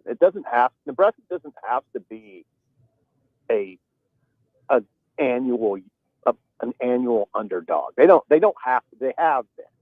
But they don't have to be. If they get it right, they can ascend pretty quickly to the level of, say, a Penn State. You have to convince me there's a reason they can't. Recruiting? I think they can recruit, and I think you can recruit well enough, and I think Nebraska's financial position is such that they can make up for their deficiencies in that area if there are deficiencies, if you read it that way, with high-priced portal players. Whereas Boise State can't do it at the level Nebraska can. I doubt SMU can. I doubt Arizona State can. There's not. We've talked about this, Josh. Where if you just look at the Big 12, I'd say half of the Big 12 is not going to have the full rev share, the full 20.5 million rev share. They don't have that money available. Nebraska has all the necessary money. Okay. So I don't look at it the same as those other teams. If you're in the Big 10 and you have a football tradition like Nebraska, you have the facilities, you have the recruiting apparatus, there's no reason Nebraska shouldn't be able to ascend. In fact, I've been saying that. It's all in place now. There's really no excuse. If we're talking about, Josh, if we're talking in 3 years about a team that has hovered around 500 for the next 3 seasons, then Nebraska's failed miserably. I mean, that's the bottom line. They need to make this pay now. Could you see a scenario where Matt Rule does what Bo Pelini did in the waning years of his tenure and take on more of a special teams role versus hiring necessarily a straight up coordinator? God, that's it. Okay, so Matt Rule will be available to the media. I don't know. I think probably next week or the week after, as they reset the roster and get going with mat drills and such. That'll be an extraordinarily good question. I've wondered about it, and I don't know that. He hasn't hired a special teams coach yet that I know of. So, John, I don't know. I mean, Bo took it over. You know, he sort of famously took it over, and it got really good, right? I mean, he did a great job. Yeah, they were awesome that year. Yeah. He was strong foot. I don't know that Matt would do that or not. My instinct would be to answer this way. The job's too big now to do that. I just don't think you can. Because of all these things we've talked about today. His role now is so, I mean, you just get torn so many different directions. I don't know, John, that he could focus. Oh, I don't know. I mean, you know what is the more I talk, the more I just talk myself out of believing it could happen. I don't think he can do it. I don't think time would allow it to do it. The thing that would allow it to happen with maybe more ease than it would have, 10 years ago when Bo did it was now you can have these unlimited staffs. So if he wanted to go out and hire a guy or two who, they're in the special teams office, if you will, but it's Matt Rule at the end of the day who maybe makes the decisions, and it's kind of a collective effort, but it's something that he takes on a little bit more earnestly, spends a little bit more time on it, but not so much time that it takes up all of his day. If you get where I'm going with this, that's kind of my thought on this. Is maybe it's not a hard and fast. Here is the special teams coordinator, but bring in a couple of guys who help him out, and Matt Rule, kind of works in conjunction with those people to work the special teams. Well, I hope you're right. I'm wrong. I think what you're talking about is him kind of taking a little more ownership in it. Yeah. And being a little more. I mean, I always kind of got this with Frost. I really got the sense that he was far away from special teams. I mean, there was a point where Frost I don't even think he could name all the kickers that were involved when it got down to it. I was struck by that. And Rule, my sense has been he's not been that close to it. But I don't know. I probably got out over my skis a little bit with that one, with that last take. But I guess I'd be a little surprised if he would throw himself too deeply into it. Because of just that job is somewhat unwieldy at this point, I tell you. Sip, obviously tomorrow for the Huskers must win against USC. How big of a concern should there be that this year could go off the rails a little bit? I'm interested that people are calling it a must win. Robin did too. I know I'm not doing that. Really? No. It's a home game. I know, Josh, but if you look down the schedule, I mean, is it a must-win if you lose, then you win 7 straight? Well, I mean, can they do that though? Well, I think down the road, if you look down the road after you just look at that game at Oregon, I could put together in my mind a 5-game win streak for Nebraska, a 6-game win streak. I could see it happening. There's ebbs and flows in the season. I think it's too early to start talking about must win. If they lose the next 3, yeah, I mean, you're going to get in that territory. I think it's a little too early, Josh. It's an important game, though. And there's a distinction to be made there. And it's just an opinion that Robin has and you have, and I don't. It's no problem. I don't throw must win around too easy. And I don't think that's what this game is. But I will grant you, and I totally agree, it's very important. Oh yeah. You don't want to lose to a team. This team lost 72-36 to St. Mary's. They scored 36 points. Yeah. Miles' team beat them. The San Jose State beat them. Now I get it though. This team also won at Illinois, and it's Musselman. I mean, Musselman, hell, he coached in the NBA. I mean, he's coached two separate NBA franchises. He took Arkansas to back-to-back Elite Eight. This is a real coach coming to town. So I'm not overlooking this game at all from Nebraska's standpoint, but I'm not putting a must win on it. Here would be my argument that it is if they lose. Oof. And then let's just assume they can't win a road game. They'd have 13. Those assumptions. I don't do that, John. I know, but I mean, let's face it. Until they can actually show that they can do it in the conference, it's hard to see. I know Washington, dare I say, is a winnable game, but I'm looking at the rest of the road games, and these are all teams that are right there, either even with or better than Nebraska, and we just know that Nebraska on the road is a very different team than Nebraska at home right now. It is. I mean, I can't push back against any of that, but teams evolve, teams get hot. I mean, Nebraska's hit a rut, but teams also do get hot. And I still believe that Nebraska, that could happen. They just need to get Creighton back on their road schedule. They'd be able to reverse that road curse right away. Yeah, they need to figure, there's some things that are obvious they need to figure out. I don't know how you go 4 straight games and teams are averaging 14.8 made threes. That is a remarkably bad run.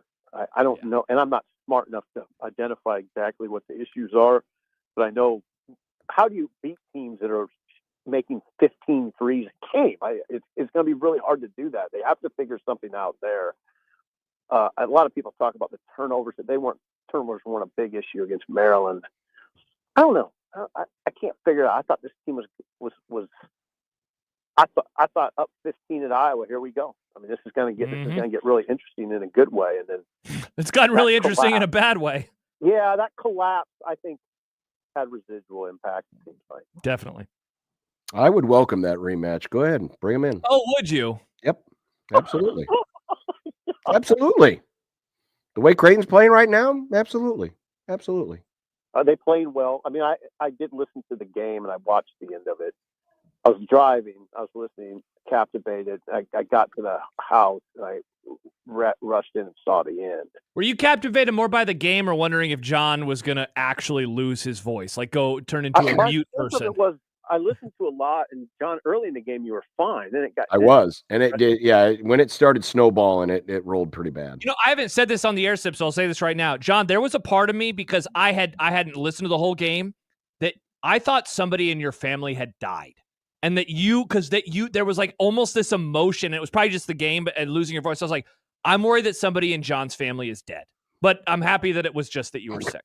So no, it was just I sick. I know. We've all been there, and I just appreciate it on a professional level that you pushed through. I really did. Shout out, John. Well, like I said earlier, I had no choice. It was either that or hand the microphone to the drunk UConn Rob Anderson next to me. No, I was sitting way up at the top of the arena. There was nobody near me except for our.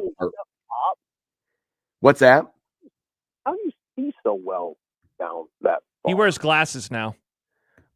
The glasses helped, yes. I mean, the Gamble Pavilion is not like it's not like sitting at the top of PBA or CHI. It's basically a one bowl arena. So it's high, but it's not that high. All right. So you were in the end zone too, right? I was in the end zone. I was up in the corner. Yes, up in the end zone in the corner. It was actually, and I'm not saying this that I want to sit there forever. Oh, it wasn't the worst view in the world. It wasn't a view where it's like, man, this is really going to impact my ability to call this game. It actually, I was able to deal with it fairly easily. Well, that was the least of my concerns. All right, hey guys, I really appreciate it. Those are Thanks, Sip. I like these discussions. Take care. Bye, Sipple. All right, there he is, Steve Sipple, HuskerOnline.com. What a great conversation. Nick is he is taken over by this Hall of Fame announcement. I'm locked in. Nick, do you want to tell us anybody who's gotten in? I saw Ichiro is in. Ichiro, CC, Sabitha, Sabathia, thank you. Yep. Billy Wagner. He's still a growing baseball fan, kid. He is. He'll get there. So it's 3 people so far? So far. Is Barry Bonds in? Not yet. Is Roger Clemens in? Not yet. All right. Well, keep an eye on so they're like parsing this out one John, inductee it's at a taking time? until now. They just started announcing like 5 minutes ago. It was forever. So yeah, they still haven't even finished. There's some random guy standing in front of a lectern, and he is telling us it's a clear lectern. It is a clear lectern, and it says National Baseball Hall of Fame on the front. It looks like he's about to make an announcement on maybe a 4th person. Either that or they're done. Baptism by fire. Pete Rose? Yes, Pete Rose in there? I don't think so. I think there was only 3 that were seriously in the running. I thought that people said I thought there was a 4th, but maybe I'm wrong. Well, Sam, oh my God, Grim! Talking about how you pronounce CC Sabathia. Oh. Well, and I'm sure that they will have it shortly. We'll see how many percentage of the vote Barry Bonds and Roger Clemens got. Yeah. My guess is not many, but we'll see. I mean, there had been a little bit of momentum, as I recall, for Bonds the last couple of votes. Oh really? Carlos Beltran. Carlos Beltran, the 4th. Okay. There is another. El Scorcho says, I honestly thought the same thing about a death in John's family during the postgame. Seriously, I thought someone had died. I was like, oh my gosh, this is heartbreaking, but I'm not going to text John and ask who died. So again, I'm just happy that you were sick. Well, I said at a couple of different points during the voice, I've picked up a bug of some sort, but I'm not expecting people to listen to every single solitary word. I'm looking. Where is it? What are you looking for? Oh, did Bonds already fall off the ballot? No way. I guess Schilling is already done. God, are they already on the old timers ballot? It must be. Wow, that's wild. It happens. They are. Wow. They are. All right. Yeah, because Bonds was on the he was on the Contemporary Baseball Era Committee. Wow. 20 years ago was 2005. Oh God, I really hate this. The passage of time, man, it's not doing good for my brain. In fact, it's bad for it. It's bad. So you say that so last year Wagner just missed out. He was at 68%, so he gets in. Was this Wagner's last year on? CC Sabathia, this was his first year. One person didn't vote for Ichiro. Told you. I hate that person. Told you it wouldn't be unanimous. Oh, CC got 86.8. Billy Wagner got 82.5. Beltran did not get in. Andy Pettit. Beltran did not get in? No, 70.3. Manny Ramirez, 34.3. A-Rod, 37.1. Chase Utley, 39.8. Andrew Jones, 66.2. And Beltran, 70.3. Okay, A-Rod's the other one that people have questioned. 37.1. Yeah. Okay, he only gained like another 1.5% from last year. He was at 35.7 last year, so gonna be tough. Yeah, I don't think it's gonna happen for him. Nope. Well, so then congratulations to the 3 who did: Ichiro, CC Sabathia, and Billy Wagner. Yeah, former closer of the Houston Astros. Good for Billy. The newest inductees. Oh, okay. I got Billy.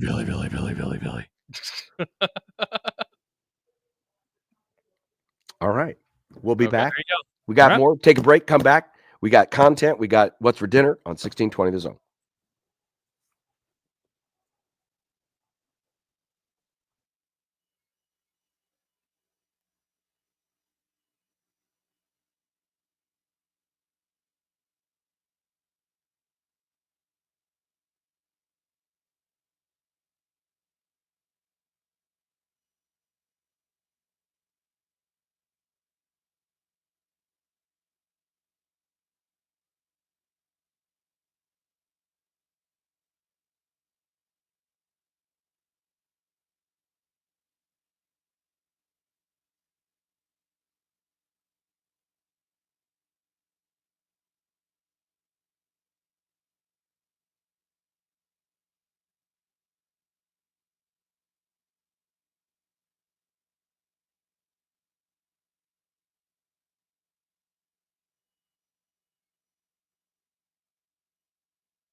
John, a text coming in to the text line, to the Ryan Day text line from Sean. Every time I see John's light fixture in his basement, I think of boobs.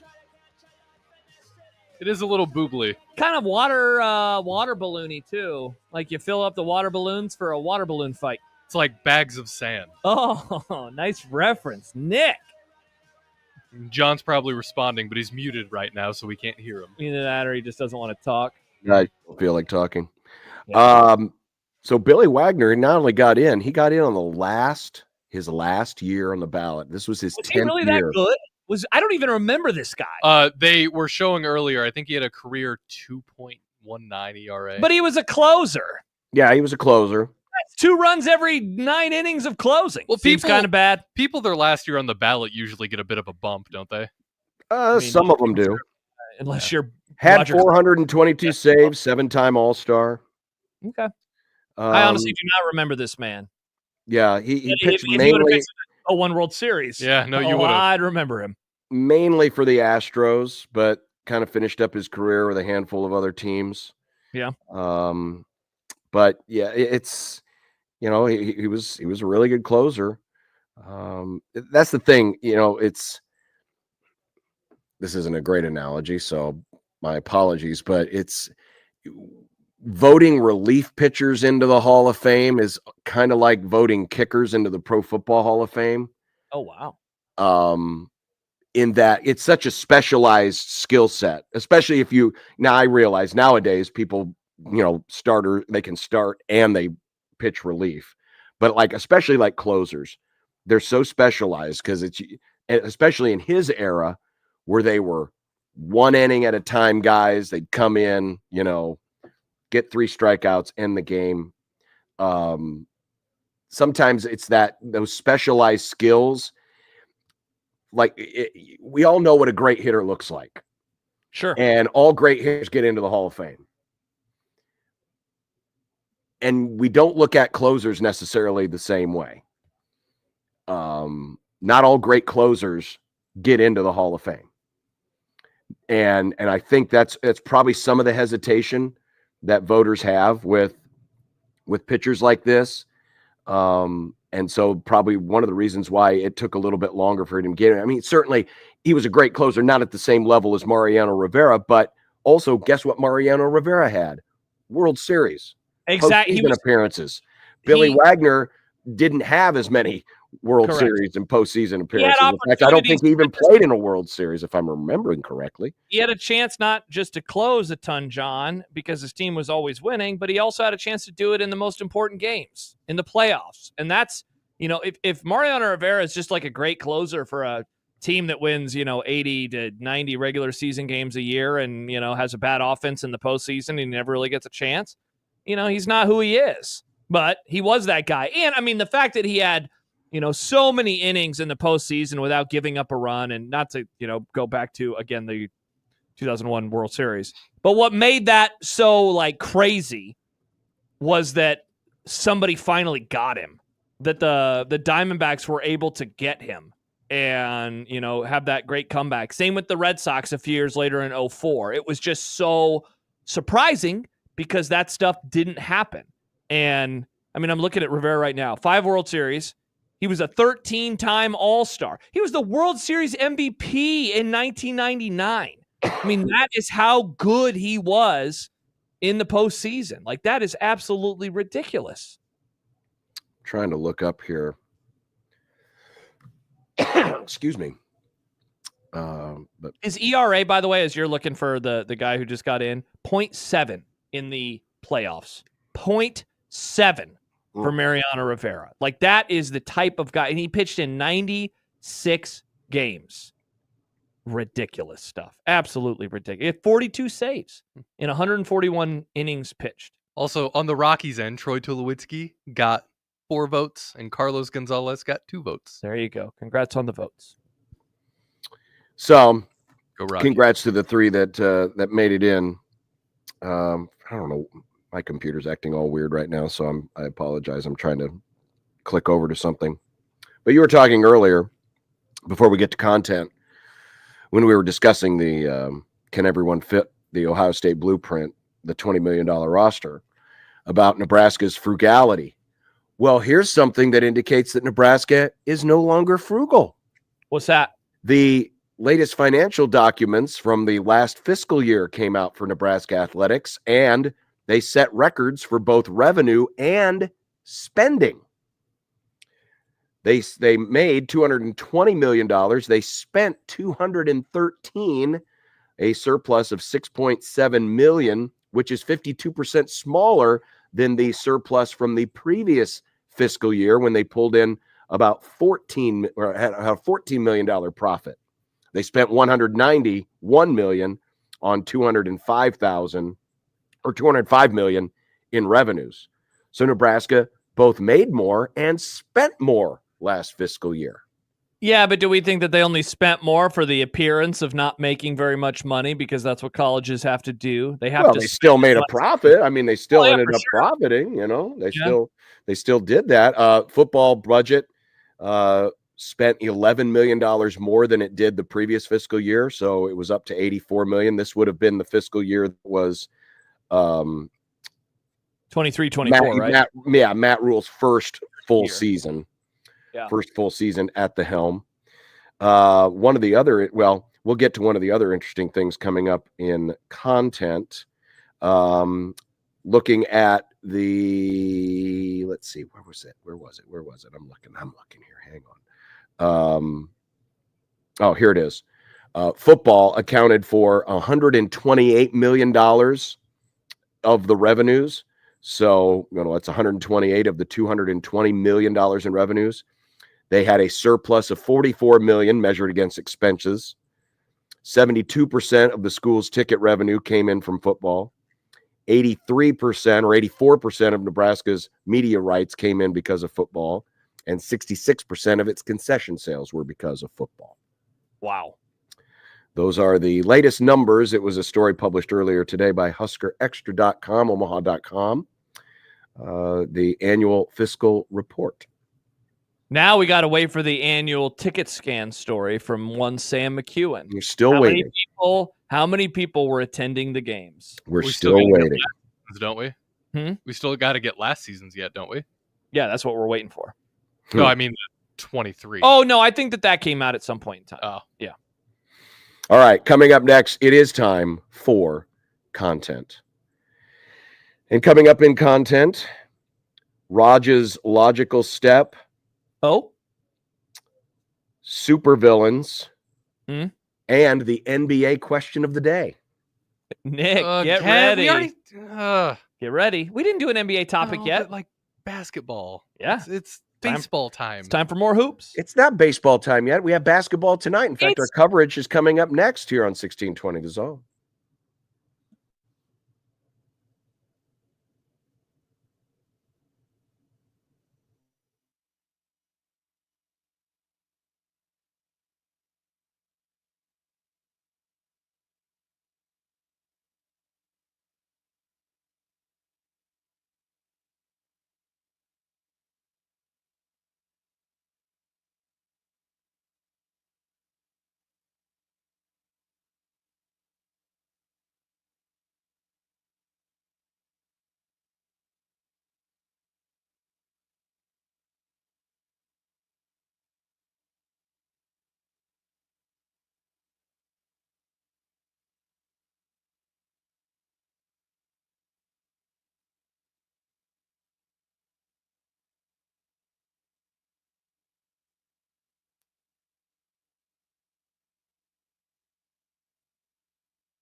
Look, I made you some Unsportsmanlike content. Unsportsmanlike content. Unsportsmanlike content. Content that's unsportsmanlike. All right, Nick. He's gearing up for the NBA question of the day, but first we have a couple ahead of that. So pace yourself as we get to the fitting climax of this segment. Oh, climax. With volleyball pulling in over $7 million last fiscal year and making $1 million in profit, can we assume that more volleyball days are coming to Memorial Stadium in the future? Yes, we can. Now, there's always the threat of, the diminishing returns, but as we know, this place's appetite for volleyball seems to be insatiable right now. So it won't happen. At least I don't think it'll happen this year. They haven't announced anything yet, but it would not surprise me if we have more volleyball days to come because it obviously was a good moneymaker for them. It definitely was, and they will definitely have more of them. I'm with you. I don't think you want to do it every year because it would lose some luster, but maybe you do it once every 5 years at the very least. And I think that you could get close to filling up that place every single time, especially as the program, they continue to have really good years and they continue to be in the national spotlight and make Final Fours and championship games. I would be stunned if we didn't see more of these. Roger Goodell says the logical step for the NFL is 18 regular season games. Goodell said NFL Players Association would need to approve the extension of the regular season. The union could object on the basis that more games will mean more injuries, although Goodell says the 17-game season has not increased the number of injuries, thanks to improved training and rules changes. This is going to happen, isn't it? Definitely is. The question is, what will the players get back in return? Certainly, John, one thing that they will ask for or argue for is a second bye week. But going back to your hot take earlier about college football's calendar, a 18-game season with a double bye would mean a 20-game regular season, and then a 4-round playoff with a bye before the Super Bowl would mean you're talking about 25 weeks, and that is almost half of the year. You throw in the preseason, and you are talking about 27 weeks of football, though I think they also have a bye in between their last week of the preseason and the first week of the regular season. So you could be talking about a 28-week season. Is this a March Super Bowl now? In a way, John, here's why I think they might actually get the double bye through if I'm a player, because if you did 18 games with a single bye, first of all, it would be dangerous, though they don't care about that. But you would also have the chance of Super Bowls ending on Valentine's Day, and I don't think that they want there to be a Super Bowl on Valentine's Day because they'd be worried that people would go out for date nights. So I think that this will happen, and I think when it does, it will be with the 20-week regular season. Well, 18 was inevitable once they went to 17 because they don't want an odd number of games. The stupid number of games. So, yeah, this was going to happen. The funny thing is we talk about, we'll give you another bye week. We'll maybe take away preseason. We'll maybe do this. You know what they don't talk about? Adding to the stupid rosters. That's true. They haven't added to the 53-man roster. That would be a nice little concession. Oh, but what is that? That costs money because now we got to pay all these extra players. We don't want to do that. Then that offsets the whole reason why we got the extra game in the first place. It's all, again, I am reminded many times, it was not more than 5-6 years ago on this show, we talked seemingly every day about CTE and the dangers and all this and that and the other thing. What we found out was the NFL don't care because it's all about the dollars. The Pro Football Writers made Jared Verse the NFL Defense Rookie of the Year. He joins Aaron Donald as the only Rams to win the award. John, is this the newest version of Arnold Darnold the league will have to deal with for years to come? I mean, it was even spelled out for you to read it the right way the first time and then the wrong way the second time. And of course it was. He wrote this question, John. Still stumbled over it. I hope so, man. I really came away impressed with what he has done this season. He has been just a godsend. Couldn't win on Sunday though. I love his attitude. Well, no, they didn't win on Sunday, but he can't do it by himself. Thanks a lot, Verse. I'm going to start calling him Versus until he beats the Eagles in the playoffs. Nice. Yep. Jared Versus. Well, I'm going to call them the Dallas D-bags because they might as well be D-bags instead of football team because they can't win the championship. So we can do that too, and I'm not going to. Hard to argue with that, John. All right, it's time for the next one. Oh, nope. But I love his attitude, man. We needed a guy like this, a guy that will talk some smack and will back it up. I look forward to many, many years to come of Jared Verse kicking those worthless players like what's his name from the Cowboys, just kicking him to the curb there. Oh, Micah Parsons. Micah, you're yesterday's news. Here's today's news. It's Jared Verse. Versus. Next question. What is the next question, Nick? Is it The Ringer? No. Fine, I skipped one. The NBA question of the day. You wrote it. The Warriors suffered their worst home loss in the Steve Kerr era, a 125-85 drubbing at the hands of the Boston Celtics. Oh, interesting, Nick. Is it time to write the Warriors off? They are currently in 11th place, which even in the expanded NBA playoffs would not get them into the NBA playoffs. They wouldn't even get to participate in the play-in game. They are exactly 500 at 21-21 halfway through the season. They are, in the words of C-3PO, John, they're doomed. They're toast. They're done. They're dead. Maybe they shouldn't have listened to Steph Curry who said, we don't need to do anything drastic in the trade deadline. Maybe they should have. Maybe they should have. But anyway, congratulations to recently called up Baylor Shireman, who had a couple of buckets last night in that 125-85 drubbing for the team that will soon be hanging banner 19. Gross. Ben Lindbergh, host of my favorite baseball podcast and writer for The Ringer. Wow, look at you, Nick. Writes, the Los Angeles Dodgers have gone from villains to supervillains. Before asking, is it bad for baseball? Well, is it? Well, I don't know if he needed to necessarily ask, is it bad for baseball? Everyone's going to ask that question anyway. My question would be, no, it's not bad for baseball. It's a part of the rules. It's what you can do. I want to hate on the Dodgers as much as anybody, and I do, and I can't stand them. I'm tired of them. But they're doing what big market teams in baseball should do. Spend to win. Go get the best players. It's incumbent upon the other big market teams to follow suit. And I'm looking at one in particular in the city of Chicago. Oh, interesting. White Sox? Who doesn't? I'm talking about a team that people actually care about. Those teams are making money hand over fist. Go out and spend it. Don't be afraid of the luxury tax. Go out and get the best players. Show everybody that you're willing to go out and compete. The Dodgers have done it, and it's working magnificently for them. It has forever. Seemingly forever. So this is not bad for baseball. Are they supervillains? Yes. But every sport needs a supervillain. Yeah, they do what I wish my favorite team would do, and that's spend a lot of money. It sounds fun to be a Dodgers fan. Even if they don't win, at least they try.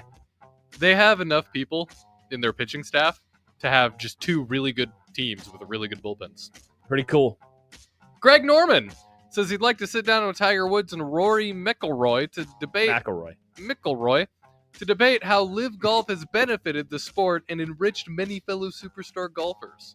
Would I like to sit down with them? Sure, absolutely. And you know what? I'd win the debate.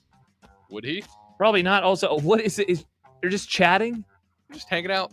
This sounds like the dumbest debate of all time. Debate me. Why do we keep having Live Golf questions in content? We care about Live Golf less than we care about the NBA, Nick. What do you mean? Live Golf is on Fox now. It's big time. It's going to be on your TV. Fox 42. None of us ever watch this. At least I sometimes watch the NBA. At least Nick sometimes watches baseball. At least John sometimes watches college football. What do you mean? I watch a lot of college football. I see. You think I don't, but I do. I bet I watched more baseball games than you did last year. Yeah, yes, of course you did. Why would I watch baseball? Because you like America. Do I? No, he doesn't. Josh is, man, emo Josh is just all over the place today. What am I being emo about? Well, I just don't like you're sad about the football being over, and yeah. Well, the Eagles are going to win the Super Bowl. Yep, you erroneously think the Eagles are going to win the Super Bowl. Erroneous, my ass. It's gonna be bad. Are you going to get the wife nice jersey or something to commemorate when they win? Absolutely not. Super Bowl champion Eagles. I would never do such a thing. Here you go, dear. No, I will not say any of those words. Boys, the 2025 college football season is 214 days away. Now it's so we're talking far away that we shouldn't even bother counting down. We should focus on the next sport that's up on the list. Time for a daily countdown. John, you said I'm emo. Now here is the thing that has pulled me up. I am very excited. I don't want to hear about what pulls you up. Imagine, it's like negative 20 degrees outside. In 214 days, it'll be 120 degrees outside. It will be a better world. 120 is better than negative 20. I would. It is. Whole question. I would say they're both pretty bad. I wouldn't pick either. Give me 120. Man, that sounds amazing. Speaking of long, that's not amazing. God. Speaking of long, cold winters without college football, we awoke in Omaha and Lincoln to sub-zero temps this morning, but things are on the up and up, moving to the end of January as highs approach 50 degrees. Oh! Are there any predictions we want to make about this totally normal weather heating pattern in January into February? It's a long question, Nick. John, I think we might be getting to that time of the year. Oh, no. Where it is okay to wonder if we are done having days where the real temp is sub-zero. I think it's time to wonder. I think it is time to wonder. Some would say it's time to hand out a grumble. No more days with sub-zero temps. Folks, I hope. All right, so the temperature will not get below zero the rest of this winter. Most of those grumbles are stale, by the way. Says Josh Peterson. So if it even so much as dips for a nanosecond below 0 degrees, you are incorrect. And I don't care about feels like. My ass. No. We're going with the air temperature. We're going with the air temperature. Wind. All right. So no more. Welcome, friends. You're welcome. Isn't this great, John? It's almost spring. You know, at this point, I actually want you to predict that there will be no more snow because we do need the moisture. So I actually want you to come out and say the snow is done. So then we'll get some snow. Nah, it's not. We're going to have snow at some point in time. Though I do wonder if we're going to get like a crazy snowstorm this year. Oh, we will now. Thanks. I asked. I didn't say. I asked. Well, we'll be asking the question, what's for dinner? Perfect. Next on 1620 The Zone.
When you knock us down, we're going to get up, and on the way up, we're going to bite a kneecap off. Crust is good on your pizza, not your ass. I will eat your ass first. He's tough as a Woolworth steak. And then it's going to take 2 more shots to knock us down.